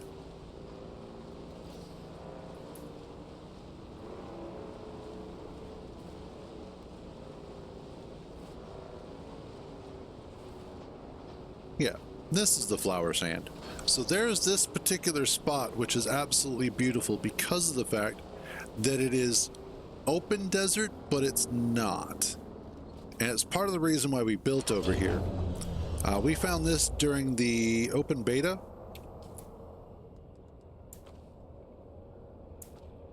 That is not what I wanted at all.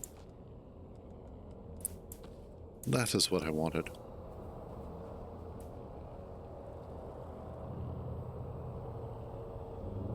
Oh. Those guys.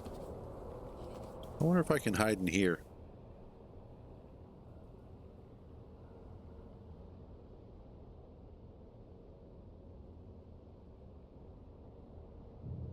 Wait for them to go away.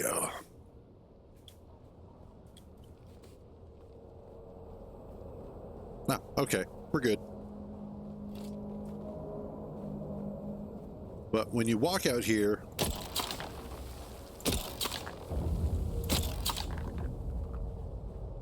there's no worm or anything.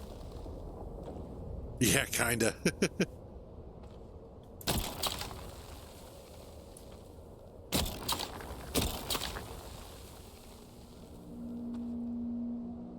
Well, I won.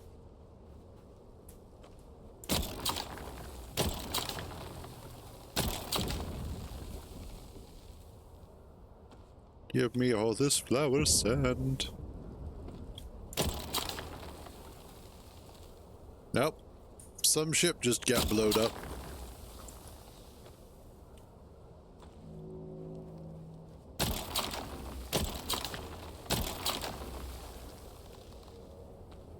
And...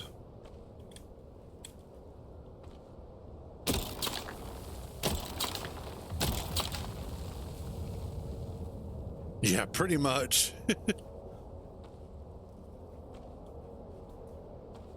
Alright, that is good enough. Let's get the hell out of here.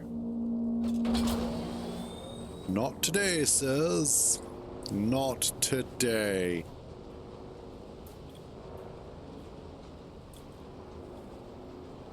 Yeah, I actually need to go ahead and build the better static compactor. That one is okay, but there is a better version.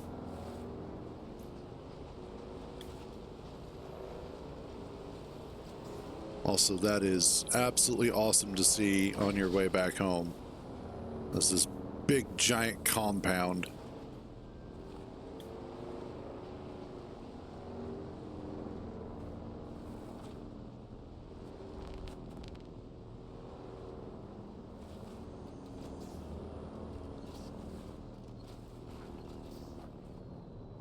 There we are.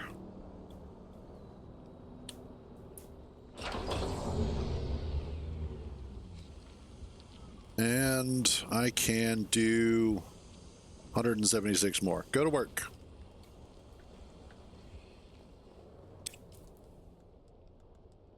Switch back out to that. Our construction tool.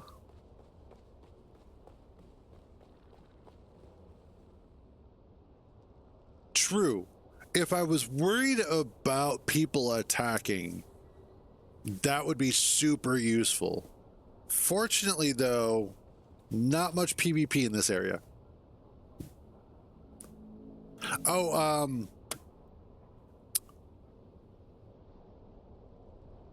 bollards. That's what they're called.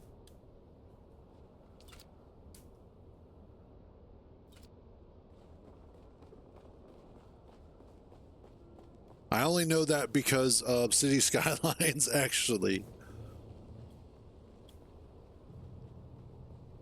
Because a few of the assets have required the bollards. One thing that I absolutely... And that's one of those that, you know stuff and sometimes you don't. And sometimes you learn things from really weird locations. Oh, damn, I can't unlock that. Do I have? I might. I do have the... Okay. And then the mercenary still suit. Yes. Yes! I have finally spent enough to get into Plastanium. Ooh. I want that still suit. Massive blood sack. Hell yes. Leader John Mark 6. And then I've got all of the weapons here. We've got Blastanium, which kind of a pain in the ass to get. And I can now also start working towards unlocking like the Carrier Ornithopter Mark 6. God help us. And I believe it's spelled B-O-L-L-A-R-D, if I am correct.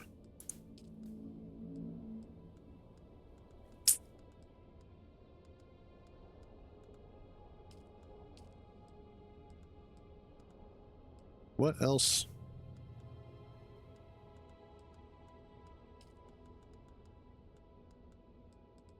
I should have everything unlocked, but oh well. Ooh, the scout armor.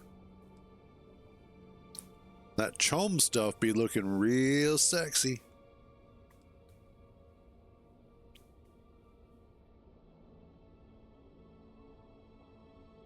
And then power cost 350, total processing time 50 minutes. Total yield of 45,000 compared to 25,000. Jesus. Anyway. Boom. And that is totally turned the wrong way.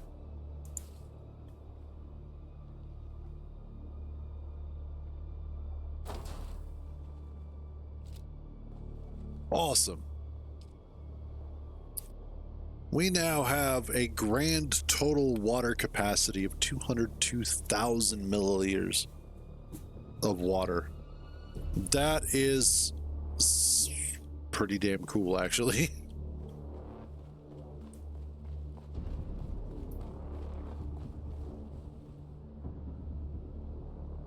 Here's an interesting byproduct of Lumen. Depending on your video card, because I think the better your video card, the less this happens. But Lumen, which is part of the Unreal Engine 5 or whatever, something like that. 22 bodies. I mean, water bottles. Yeah. But an interesting thing about Lumen is that it winds up creating these weird watercolor splotches as it's figuring out the lighting. Let's actually look at my settings real quick.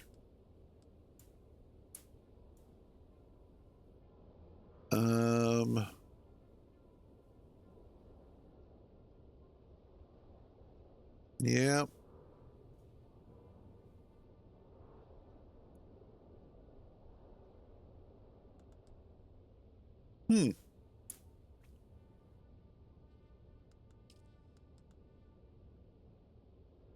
Everything else looks pretty good.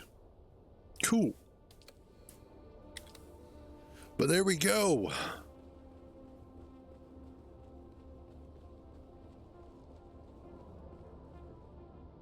That's true. Like it as an effect on purpose, that would be really cool.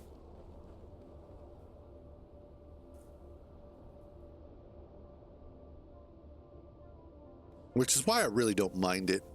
Like it's kind of cool in its own way. But I think, what time is it? Yeah, I think I'm going to go ahead and wrap up for today.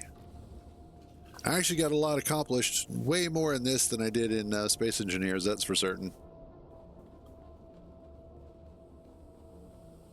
Yeah, the lights look good there. Paying homage to those who are being sacrificed so that we may continue to build stuff.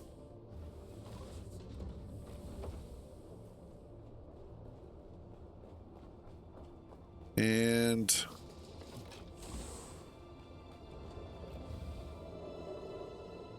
I'm still trying to figure out what that cube is. It's kind of hard to make out, but yeah, so far so good.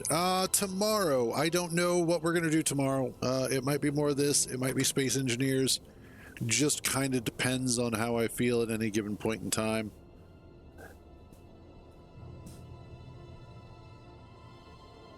Yeah, exactly.